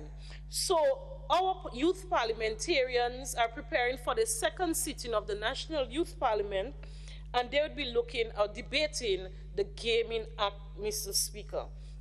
Mr. Speaker, I just thought it was very important to update our people on some of the initiatives of the Ministry of Youth Development, and what we are doing here to ensure that our young people are engaged meaningfully.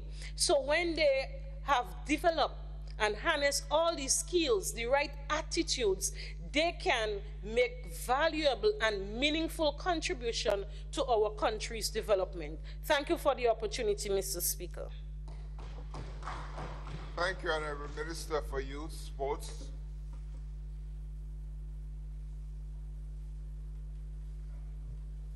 Honorable Minister in the Prime Minister's Ministries for ICT.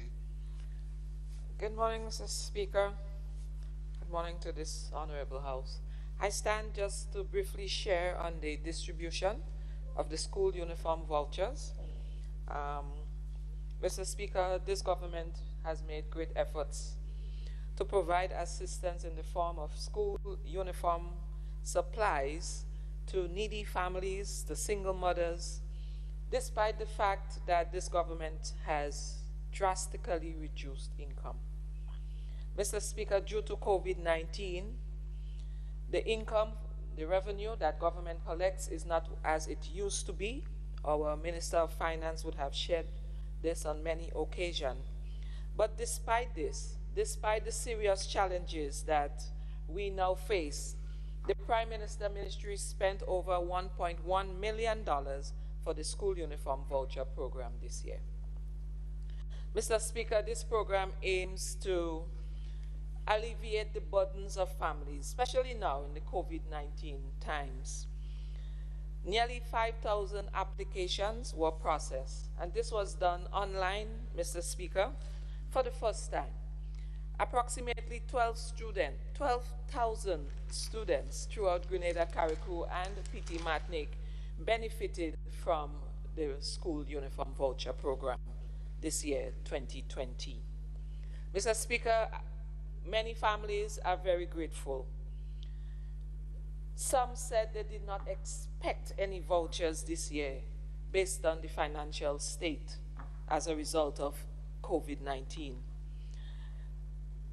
You know, some persons express concern that government has to pay salaries to its workers. Government has to run the country, take care of its, its regular responsibilities. But here is government still reaching out to those who are in need. And so they express their appreciation to this government for its continued sacrifices in assisting the single mothers and the low-income families. Mr. Speaker, the following I would share with you, I'll share with this House, a breakdown on the allocation for each child and household. Mr. Speaker, all preschool children would receive vouchers valued at $50. One page is $50. A primary school student will receive 2 sheets or 2 printed sheets valued at $100. A secondary school student will receive 3 sheets that's valued at $150. There's a maximum per household of $450, and many families received that amount of money, $450 thereabouts, based on the amount of children that are in those low-income family households.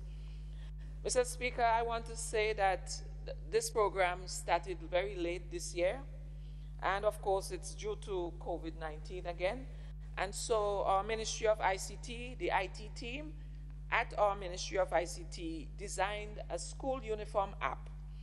An app that was tested, it was launched, an app that was found to have significantly reduced the time that it took to complete the vouchers this year. And we're very happy, and I want to commend the members of that team that helped make that happen, and all the persons who worked, particularly Mr. Chitterman and, a few of them that really worked to make this happen. And so because of that app, Mr. Speaker, and of course, we started 2 months late, and because of the app, 95% of the vouchers were ready before school reopened. And Mr. Speaker, most families would have collected theirs over the weekend by Saturday morning, and were able to go shopping by Saturday afternoon.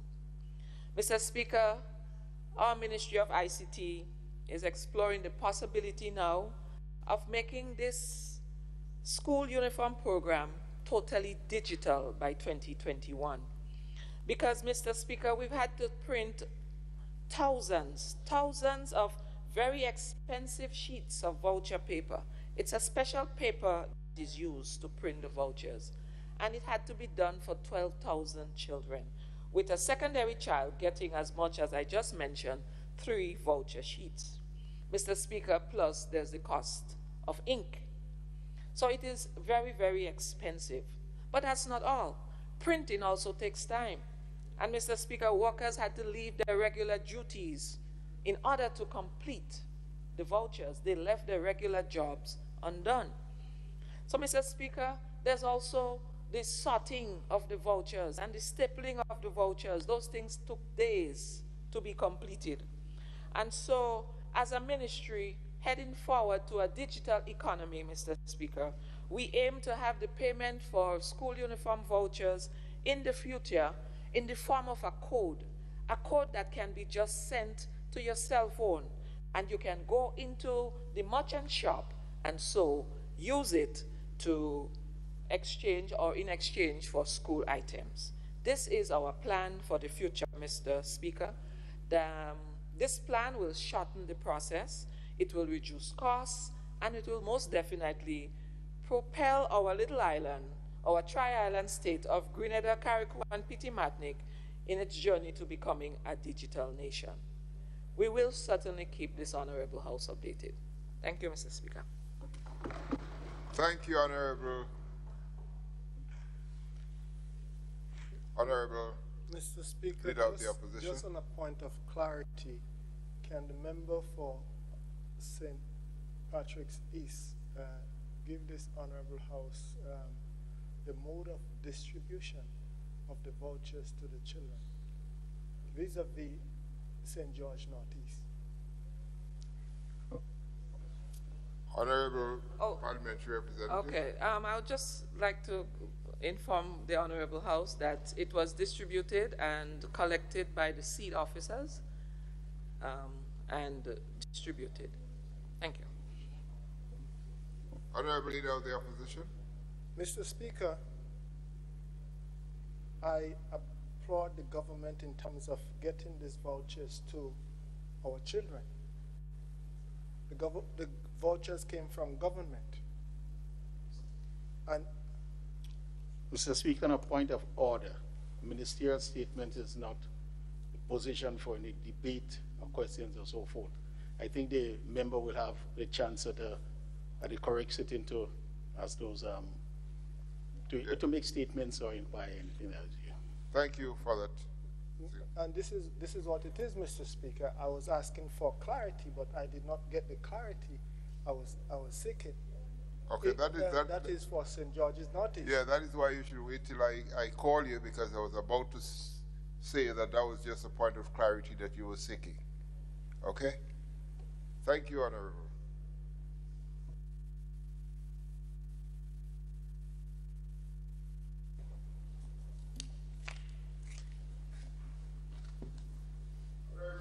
Honorable Minister for Education. Thank you very much, Mr. Speaker. Mr. Speaker, I rise this morning just to give an update on 3 matters as it relates to education. And of course, it would be remiss of me if I did not say a few words as it relates to the opening of school, which started last Monday. Mr. Speaker, I want to start on a note of thank you and to say a very special thank you to all of our stakeholders for working with us to make the reopening of school on the 7th of September a possibility and the success that it was.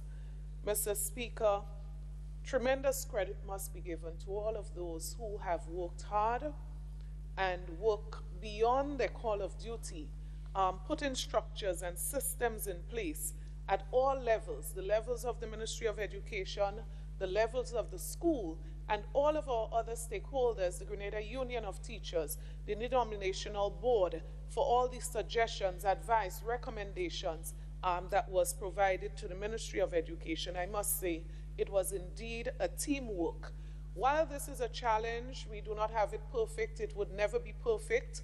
We continue to work together to put all the additional systems in place that we need to put. As we go along, tweaking is taking place. You know, principals are using different methods, different systems on the ground to suit their particular situation. And Mr. Speaker, I cannot help but again say a special thank you for everyone, our parents, the cooperation of parents, our students for their resilience. I looked at some of the students on Monday and I thought to myself, when we say Grenadians are resilient people, we are not just talking about adults, we are indeed talking about our children too. And I really want to applaud and recognize everyone, every single individual, every single sector for their tremendous support. But Mr. Speaker, I want to use this opportunity publicly to express my sincerest appreciation to the Minister of Finance and to every single cabinet colleague of mine for their support throughout this process, at times even creating inconveniences as it relates to financial support from various ministries to make this possible. And I want to say a special thank you to my colleagues. You have made a significant contribution to what we are experiencing now, and I wanted to register this, Mr. Speaker. So, Speaker, during the first week of school, we said that the focus would be on orientation and needs assessment, teaching our students this new norm, teaching our students how to operate in an environment of COVID-19. While we do not have any known cases on island, Mr. Speaker, we cannot lose sight of the fact that right in our back door, Trinidad and Tobago, they are grappling to deal with this situation, and so we have to be very cognizant of what is happening around us. I often say this, we do have loopholes in terms of entries on island, and so we ought not to take anything for granted, especially when we look at what is happening so very close to us. Mr. Speaker, in addition to that, we started personal development sessions for our teachers. We've said before, we have to retrain, we have to retool, we have to provide that support. And in addition to all of the training that was done before, whether it be use of devices, use of platforms, e-learning preparation, content preparation, and so on, Mr. Speaker, that's an ongoing work that we have to continue, and we are very committed to this. In addition to that, Mr. Speaker, in this first week of school, we also had the start of distribution of devices to students. So we are aware that the week before the opening of school, devices were distributed to our secondary school teachers, and that went quite smoothly, and we went straight into the distribution for the students of starting with Form 5s, and we are going down the line ensuring that we complete that phase where all of our secondary school students will have devices. While this is happening, Mr. Speaker, various teams are working simultaneously. So we have a team that is working day and night, continuing the process of configuration of all of those devices to be distributed in phase 1. Mr. Speaker, I always say this and I continue to say, we are blessed to the extent that I don't believe we understand how blessed we are. While we are distributing devices to every secondary school student on island in this phase, Mr. Speaker, some of our neighbors are still trying to figure out how they are going to support their blended approach, online learning for their students. So one of our neighboring islands, speaking to the minister and PS there, they said they were only able so far to purchase about 6,000 devices. And they have more than 12,000 secondary school students. Mr. Speaker, in Trinidad and Tobago, just next to us, only last week we saw in the media about 65,000 students still without devices, as pronounced by the Minister for Education. And they were calling on the private sector. They were calling on citizens to donate devices. Mr. Speaker, we have a lot going for us, and we have to recognize how God has been extremely faithful to us in the process. Mr. Speaker, as we move forward, in this week coming, we are going to be doing major engagement of our parents, because our parents do have to understand some of the challenges that schools are facing in this test first week when students went back. We want to give feedback to our parents. We want to collect data from our parents. And in that period, we are also preparing for the what if. So what if we have a lockdown that is coming?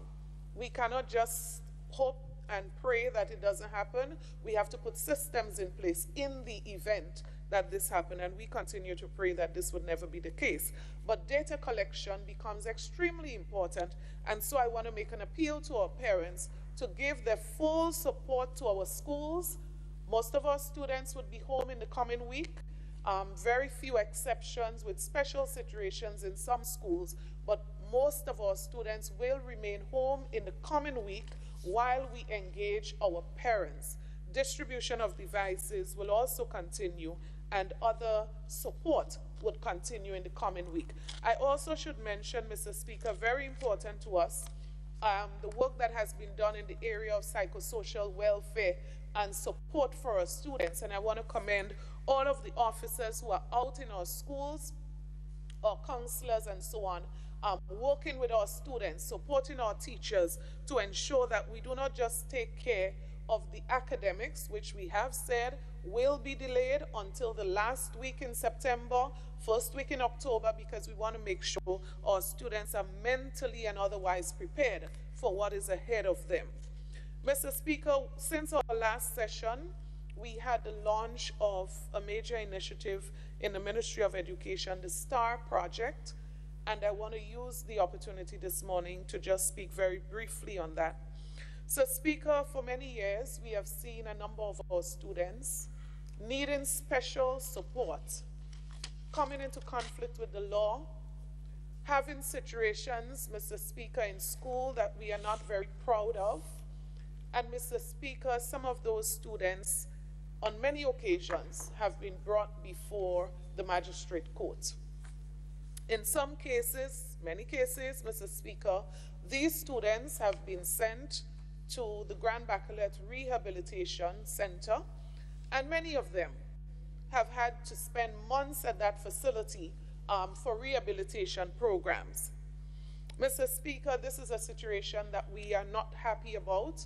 It is a situation that has been happening for many years, and we are very grateful that we now have that facility that can support some of these students. But we are making an additional intervention as government because we believe that we should not and must not wait for a child to get before the magistrate court to go to rehabilitation program. And so we have started this intervention called STAR. And I must say, Mr. Speaker, currently we have a group of students in the pilot project that has started.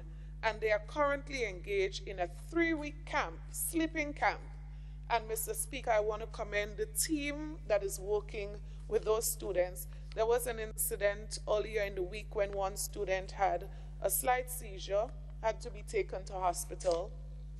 And Mr. Speaker, what touched me about this is that when the doctor said to the student that he had to remain for observation, that child insisted that he wanted to go back on the camp. And even after his relatives would have left the hospital, that child attempted to run away, to go back on camp. And while I'm not happy that he did that, but Mr. Speaker, it was a sign that there's something on the camp that he felt good about, that he wanted to be there. And we want to provide that support. We want to continue to support our students in reform. But what is significant about this program, Mr. Speaker, is that we cannot just look at the child. And so I am extremely happy with the response and the support that we have received from the parents of these students. All students have been engaged voluntarily. Every person indicating their interest in participating after they were oriented in what the program is about. And so too, their parents willingly agreed for their child to participate in the program, but that they too will also be part of the program because we believe that our parents must be supported as well. Mr. Speaker, the program goes into communities. Because if we attempt to work with the child, with their parent, and we do not address some of the issues in the communities where they come from, then the program will not see the full benefit that it has the potential to achieve. And so, Mr. Speaker, I want to say that I will continue to update this House on the progress of this initiative, which seeks to address a number of areas: the academics, the spiritual, the psychosocial, the physical. All of those areas are captured within this program. So, Speaker, I'm not sure if I heard the bell, but I would like to ask for just one more minute just to say 2 brief words on the issue of rehabilitation of schools. 1 more minute. Thank you, sir. Mr. Speaker, I want to just commend again the team of persons who have been out over the last few weeks, working extremely hard, in some cases leaving facilities 10 o'clock in the night, working towards ensuring that last Monday, the students, our teachers, principals could have returned to our various schools, at least in a condition conducive to start the school year. Mr. Speaker, it is impossible to have all of our schools ready at the state that we would love to have them at. And so that work is in progress, and I want to use the opportunity to recognize and commend the Minister for Works for his continued support. I've been calling on him over and over and over, extremely supportive, even at late nights. Mr. Speaker, his team has been doing an excellent job supporting the work of the Ministry of Education as it relates to ensuring that we create conducive environments for teaching and learning. Mr. Speaker, in that light, 75 schools, that initiative, Mr. Speaker, that project of school rehabilitation between 2020 and 2021, this government is spending over $50 million on schools and the development of schools. And so, Mr. Speaker, I just want to give the assurance that we are totally committed. We would not be able to solve every situation overnight, but the commitment is very clear that this government is prepared to work towards the development of the infrastructure in all of our schools. Thank you. Thank you, Minister for Education.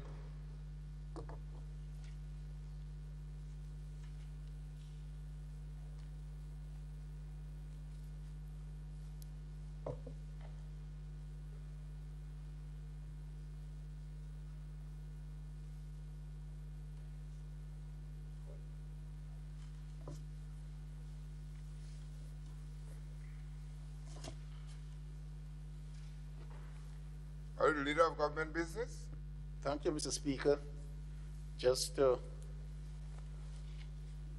request of you, as you made in your opening statement, the request for the break at this time, just before motions. Thank you. We just have a 13 that is personal explanation. Any personal explanations? Yes. The Honorable Parliamentary Representative for St. Patrick West. Thank you very much, Mr. Speaker. I'm happy that you have recognized my presence. Mr. Speaker, I want to commend the Clerk of Parliament for bringing to my attention. Just one moment.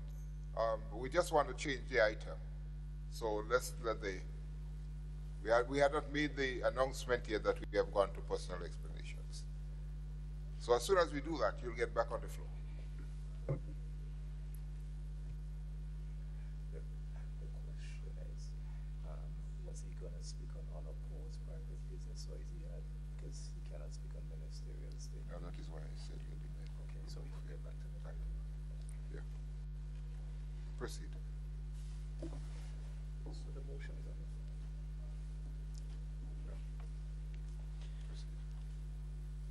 Item 13, personal explanations. Honorable Representative for St. Patrick West. Once again, thank you, Mr. Speaker. Mr. Speaker, as I was saying, I would like to thank the Clerk of Parliament for bringing to my attention the fact that as a Member of Parliament I can speak under this agenda item, not only on the adjournment. So I really want to take the opportunity to make a personal give a personal explanation, Mr. Speaker. Mr. Speaker, I really want to inform this House as to why I considered it necessary as a member of Parliament to excuse myself from a panel discussion that was held virtually last Sunday.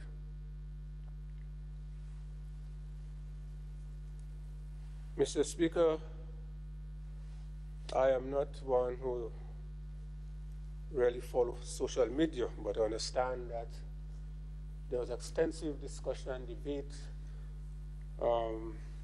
positions taken along political lines as to what transpired on that day, and I have no problem with that. My problem, Mr. Speaker, is that that issue was not a political issue. It was more a national issue, and that's the reason why I'm raising it here. If it was political only, I wouldn't even bother with it. But it was a national issue, and I felt that the image of our country was being threatened, and I had to respond. And that's the reason why, Mr. Speaker, I am giving this explanation here today as to what exactly transpired, because you hear it most one side.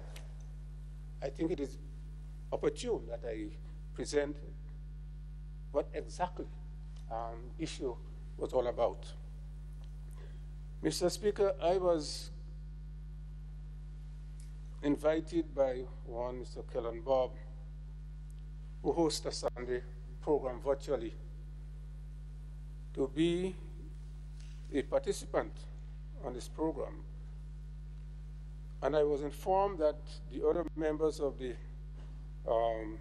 panel would be the parliamentary representative for St. Patrick East, Honorable Pamela Moses, and a gentleman by the name of Mr. Clouden, who understands works with the CBI program. That was information given to me. And therefore, Mr. Speaker, I felt it was opportune that the occasion be taken, as Mr. Bob said, to discuss the Livera project, because that was the topic to be discussed, the Livera project. And I thought it was necessary that we do present our side as parliamentarians representing the area as to why we feel that project should be supported. However, Mr. Speaker, just before the program was scheduled to begin, I realized that the two names I called were not there at all. And instead, I saw 4 different persons on the program. And I thought it was unethical that I was invited to a program, given the names of the person to be there, and when the program actually started, they were not there, and other persons were on the program. Persons who I did not recognize, I did not know. I could have taken a decision at that point to excuse myself and say I'm not participating because that was not the arrangement. But I felt, obliged to be part of the discussion. Another issue was that of the timing, because I discussed with the gentleman that time was critical for me. I could only allocate or give up half an hour to the program. And he agreed that, yes, for the first half hour of the program, a gentleman who studied in China would speak about COVID, and for the second half, we will be entertained in terms of the discussion on the Livera project. Unfortunately, the program went on for over 1.5. And as I indicated to him, I could not stay beyond a stipulated time, because I recall at that time, Mr. Speaker, 3 calls came in from Honorable Gregory Bowen to me. I don't know if you realize that. And every time the call came, so they had to keep cutting him off. And on the 3rd occasion, I said, well, no, I cannot. Maybe it's very important I can cut him off again. But the most important aspect, the most contentious aspect, which I want to deal with, Mr. Speaker, was the statement made by one of the panelists, a gentleman by the name of, I can't recall his first name, but I think his surname is Douglas, who is supposed to be resident abroad, a Grenadian, as they said, resident abroad, involved in investment financing. And Mr. Speaker, from the tone of his presentation, I got the feeling that we were really not there to discuss this Libera project at all. And I was a bit taken aback.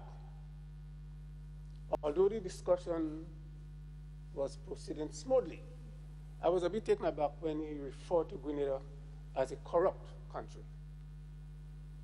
Mr. Speaker,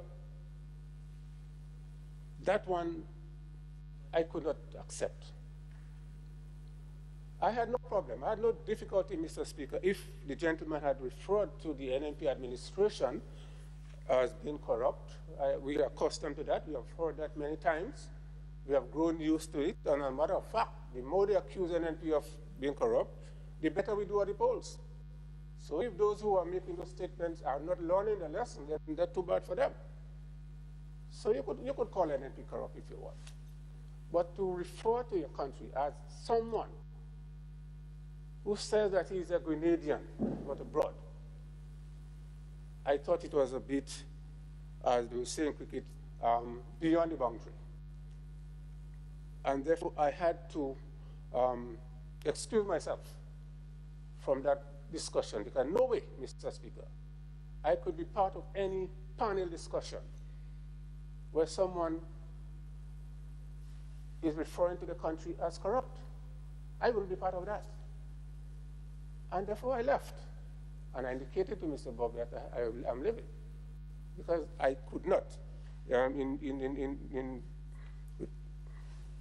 in due conscience, be part of a discussion of that nature. Mr. Speaker, we have to be very careful. When you label a country as being corrupt, and I will come to the definition and the role of Transparency International, when you label a country as corrupt, you can do serious damage to that country, Mr. Speaker, especially when that message is being broadcast out there worldwide. For one, you are telling investors that is not a country to go uninvested. Two, once a country is labeled as corrupt, the transaction cost of doing business will be much higher than average, because investors will be looking at how can they recover in the event that they lose their money based on corruption. But even more, Mr. Speaker, our citizens of Grenada, become stigmatized. Because let's remember, Mr. Speaker, when we travel, we do not travel on an NDC passport, because there is no such thing, or NNP passport. We travel on a Grenadian passport. And if you travel on a Grenadian passport and you call your country corrupt, it means that the same brush will dab the NNP supporters as well as the NDC supporters. We are all in the same bracket. So it is not an issue of politics. It's an issue, Mr. Speaker, of nationalism, how we see our countries, our country. And I consider it extremely unpatriotic and undignified for someone who is supposed to be a Grenadian to making such remark. Mr. Speaker, there was another member of the panel who actually recognized what was happening. His name is Mr. Brian Samuel. And he did not really want to get involved in that kind of deceit and misconception in terms of what that program was supposed to be.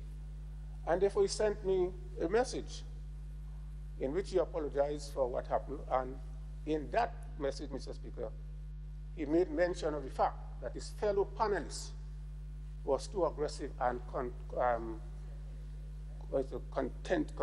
contentious, I can't remember the word. Confrontational, that was his point, that his fellow panelists, that is Mr. Douglas, was a bit too aggressive and confrontational. But you will not hear that. Nobody will say that, right? Because that is what really started the whole thing. Mr. Speaker, I want to spend some time in discussing this whole issue of corruption. Transparency International, Mr. Speaker, which is the main international watchdog, the agency that monitors corrupt practices in various countries, describes corruption as the use of public power for private benefits. And they have constructed two major indices for measuring corruption. There's one, what they call the Absolute Corruption Index. And that index, Mr. Speaker, is evidence-based. That is to say, if you bring a charge of corruption, you must be able to provide the evidence. Yeah? So you cannot say a country or this individual is corrupt unless you can substantiate. And because it is so difficult to substantiate absolute corruption, they do not use that index. They use instead, Mr. Speaker, what you call the Corruption Perception Index. Perception.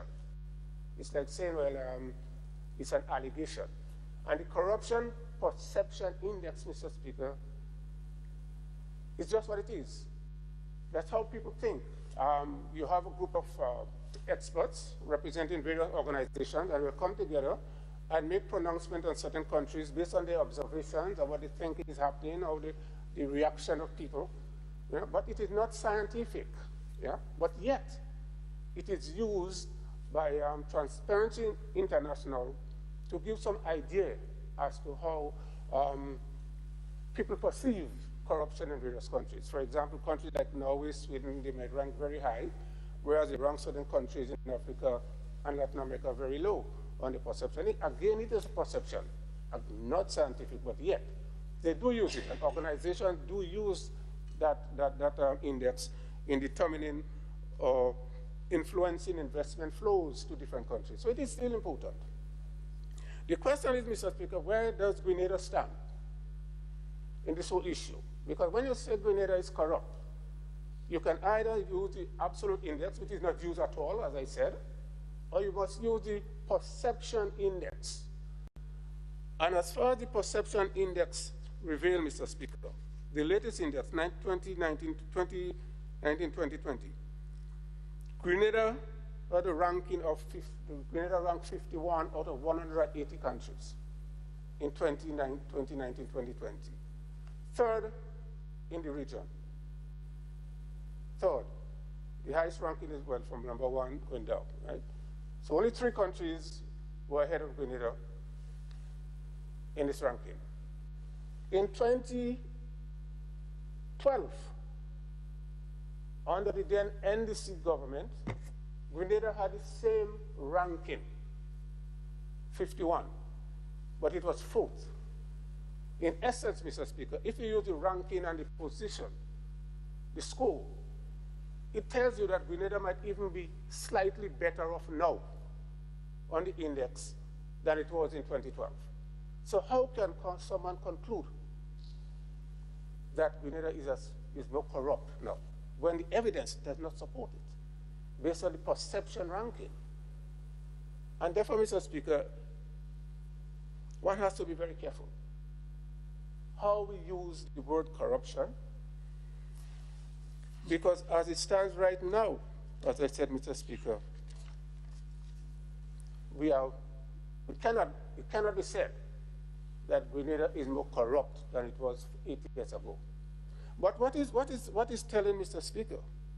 Even if a country might be corrupt, you do not go out there. Even though there's some perception, as a Grenadian, we cannot do that, Mr. Speaker, because we are tarnishing the image. Jamaica has a lower ranking than Grenada. Trinidad has a lower ranking. Right? We rank better than them. But you will not hear Trinidadian telling everybody Trinidad is corrupt, or Jamaican telling everybody that Jamaica is corrupt. No country whatsoever. We do not do that, Mr. Speaker, as patriots. And I have no apology disassociating myself with anyone, any group, that seeks to destroy the good image of our country, Mr. Speaker. And that is the essence of the whole thing. So you can take your position, you can criticize me if you want. You can say, yes, I was upset. Yes, I was upset. And there's no difficulty in me saying that I was upset.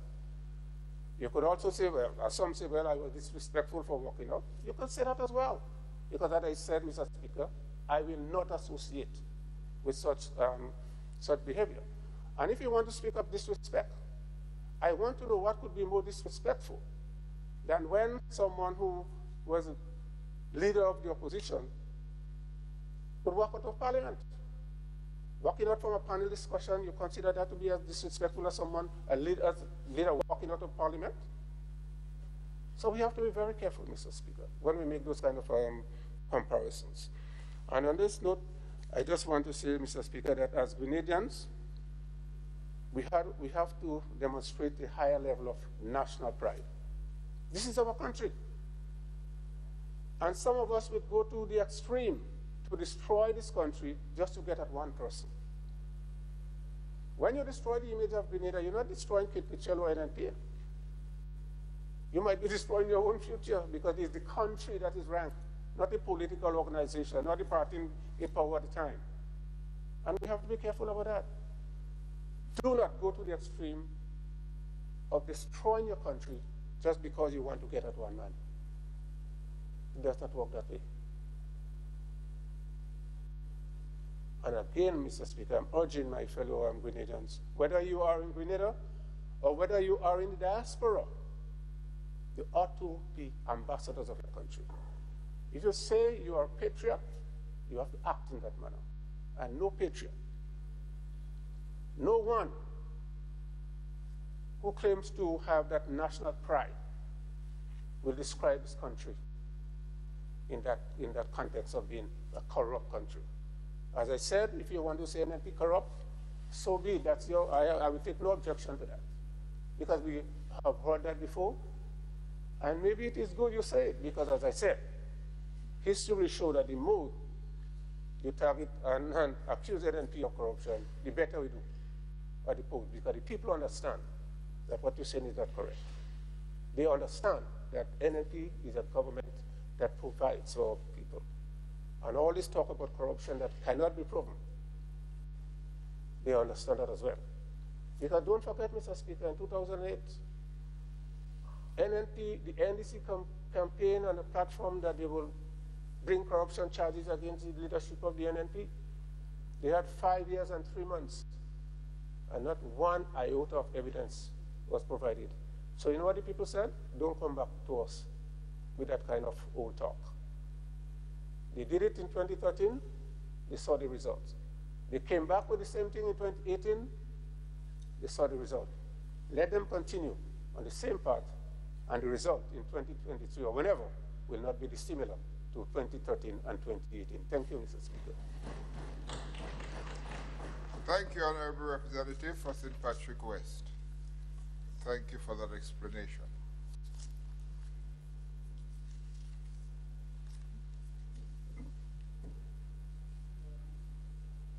Yes, your speaker. We move on. Sure, what's that explanation? Honorable Representative for St. Patrick East. Yes, Mr. Speaker. I stand here today in support of my colleague from St. Patrick West in defending our country for our major projects. And just to share that at no point in time did I receive any invitation to that talk show that he attended. I also stand, Mr. Speaker, to share,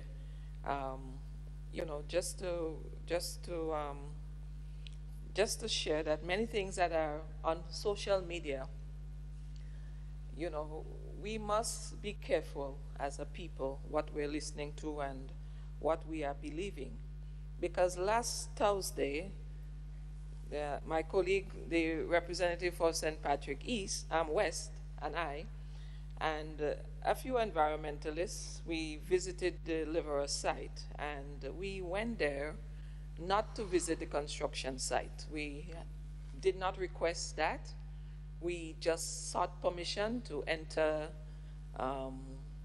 well, just to enter the area, walk through the entrance and to use the road. And just to, walk at the back of the construction site if we so desired. And only that was requested, Mr. Speaker. But it's all over the country, and it's discussed on, radio programs, TV programs, social media, that my colleague and I were locked out by the developers at that area, and that we were not allowed to enter the construction site. Nothing was further from the truth, Mr. Speaker. We had no intention of visiting the construction site, and as such, the workers at the construction site, including the administrative officer, had no need to be informed of our visit because we were just visiting. We were just walking the road far from the construction site. So only the security guards at that development was informed that we were coming. And so, Mr. Speaker, I just want to make it very clear that our government, we have a great working relationship with the developers. We are welcome there. We were asked if we didn't want to enter. And, we told them, no, this was not the purpose of our visit. The purpose of our visit was just to observe the Ramsar site, to look at sketches of the development to come in relation to the lake and the environment. And just to let the environmentalists know, well, look, the lake is over here, the building structure will be on this side. Here is your lake, the golf course will be on another end. Basically that, and to take some drone pictures, which we did. So that was the purpose of the visit, not to visit the construction site. Thank you, Mr. Speaker. Thank you very much, Honorable Representative for St. Patrick East. At this time, we would move to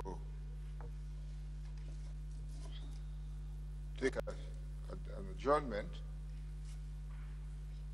and return. How many minutes we should go to? 30, 40 minutes? 40 minutes? So we should be back here at 12:05.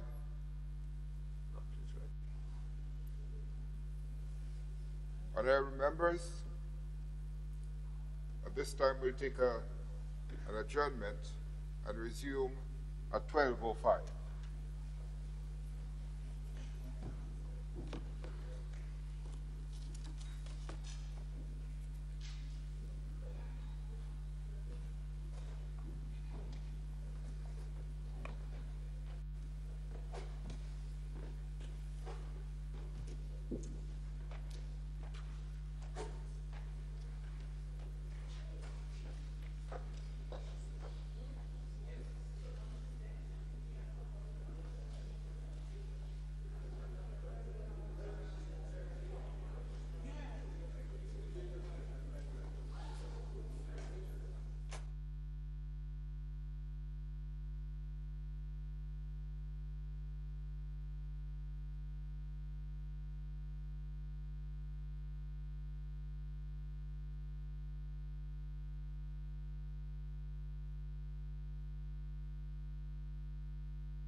Take some time, educate yourself. Spice Math, that's right. You won't believe it's just math. Come on. Hi, I'm Ruth Doughton. Hi, I'm Aaron Williams. Hi, I'm Brandon Alexander. Hi, I'm Kelvin Doughton. Hello, I'm Lyndon Sincere. We are your Spice Math tutors. You won't believe it's just math. Just math.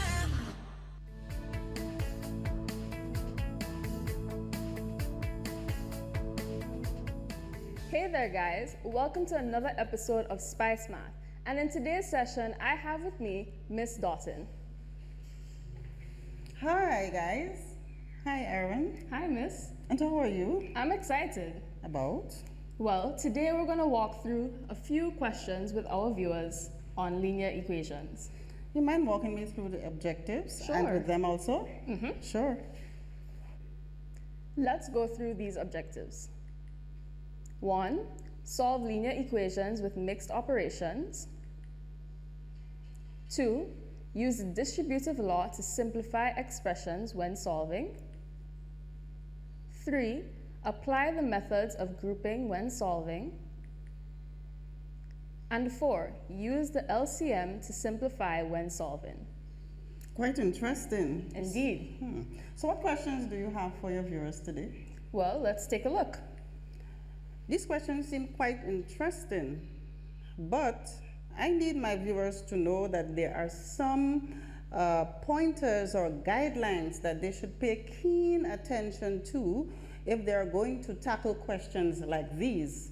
So I would like our viewers to take a moment to view our checklist and write them down in their notebooks. So let's show them the checklist. Okay. Here in the checklist, when targeting those types of questions, our viewers should think about 1, the distributive law. That's where you expand. 2, think about grouping their like terms. I think you did a video on that. Yes, we already. did. Wonderful. And also something they would have learned probably in grade 6 or primary school, finding the lowest common multiple of fractions. And 4, who goes first? That is it the addition, the subtraction, or the multiplication and the division when solving? Interesting. So you're going to be the student and I'm going to be the teacher? Yes. Let's have fun. Sure. So, Erin, I would like you to write the first question as well as our viewers, and then you are going to show me how to do this question. Okay. It's 5x minus 4, open brackets, 1 minus 3x, close brackets, is equal to 4x minus, open brackets, x plus 1, close brackets. Walk me through. So in order to do this question, we're going to use the distributive law to expand, okay? So we have 5x,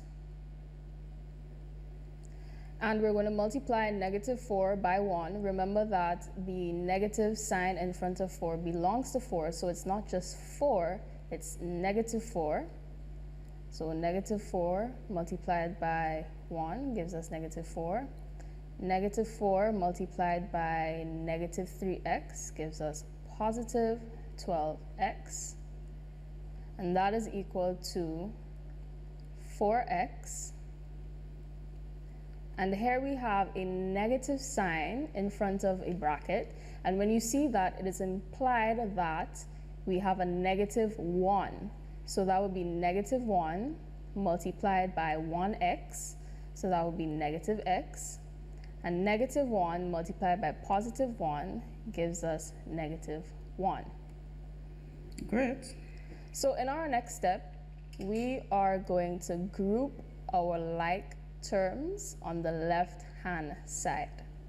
All right, so we have 5x plus 12x minus 4 is equal to, and we're going to simplify this one time, 4x minus x gives us 3x minus 1. And then we're going to simplify the 5x plus 12x on this side. 5x plus 12x is 17x minus 4 is equal to 3x minus 1. Now, we are going to group our x terms on the left-hand side of the equation. And in order to do this, we are going to subtract 3x from both sides of the equation. So we have 17x minus 3x minus 4 is equal to 3x minus 3x minus 1. So we're going to simplify this now. 17x minus 3x leaves us with 14x minus 4 is equal to 3x minus 3x is 0x. So we just have negative 1 left on this side. And we're going to get rid of that negative 4 on the left-hand side of the equation by adding 4 to both sides of the equation. Remember, this is to maintain balance. So we have 14x. So what I want you to do, Aaron, is just write 14x is equal to negative 1 plus 4, because you're advanced now. Sure. So, as Ms. Dalton said, we have 14x is equal to negative 1 plus 4.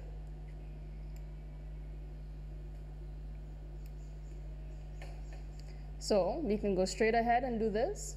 14x is equal to negative 1 plus 4 is 3. And we're going to get rid of that 14 on the left-hand side by dividing both sides of the equation by 14. Remember, this is just to maintain balance. You know, I want to stop you. I always tell my students that before they introduce a new step in the process, they must rewrite that line. So I wasn't too happy about the fact that you wrote the division by 14 in that line. So can we take that out and do it the way that it should be done? Sure, miss. Great. Okay, so like Ms. Dalton said, we do everything new in another line. So we're going to write over this line. So we have 14x is equal to 3.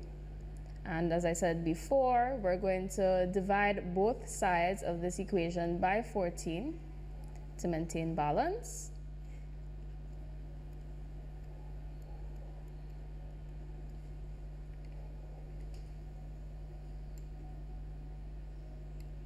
So here we have it. 14x divided by 14 leaves us with x.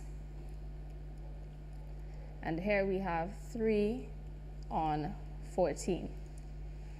Which can be converted into a decimal. Yes, it can. Do you know how much that is? No? Well, let me check on my calculator. 14, that's 3 divided by 14. Remember, students, you can use your calculators for speed. So 3 divided by 14 actually gives 0.2 142857. And it's an interesting number because the numbers 142857 are recurring. So you need to put a dash over 142857. Interesting. So that was well done, Erin. Thank you. So what's next? Is there any way I could check my answer? Oh, sure. If you would have viewed, or our viewers, our previous episode on solving equations, I would have introduced our viewers to Symbolab.com. Okay, so there I can see all the steps to that same equation that I just worked out? Of course, step by step, fraction, fractional answer, decimal answer. Okay, great. Sounds like fun. So guys, we are going to take a look at our second question. So Erin, here's another interesting question. It's actually one of my favorites. It's 2/3 x, 2 over 3 x, minus 3 over 4 is equal to 7 over 6 minus 2 over 9 x. You think you can do this question? I can give it a try. Do you like dealing with fractions? Yes, I do. Okay, but there's one thing I would like to say to our viewers. 2/3 x is actually the same as 2x over 3. You see, the x, and point to the x there, the x is actually divided by 1. So it's 2 by x and 3 by 1. So in our next line, I would like you and our viewers to rewrite this equation, this linear equation, using this form that we would have shown them.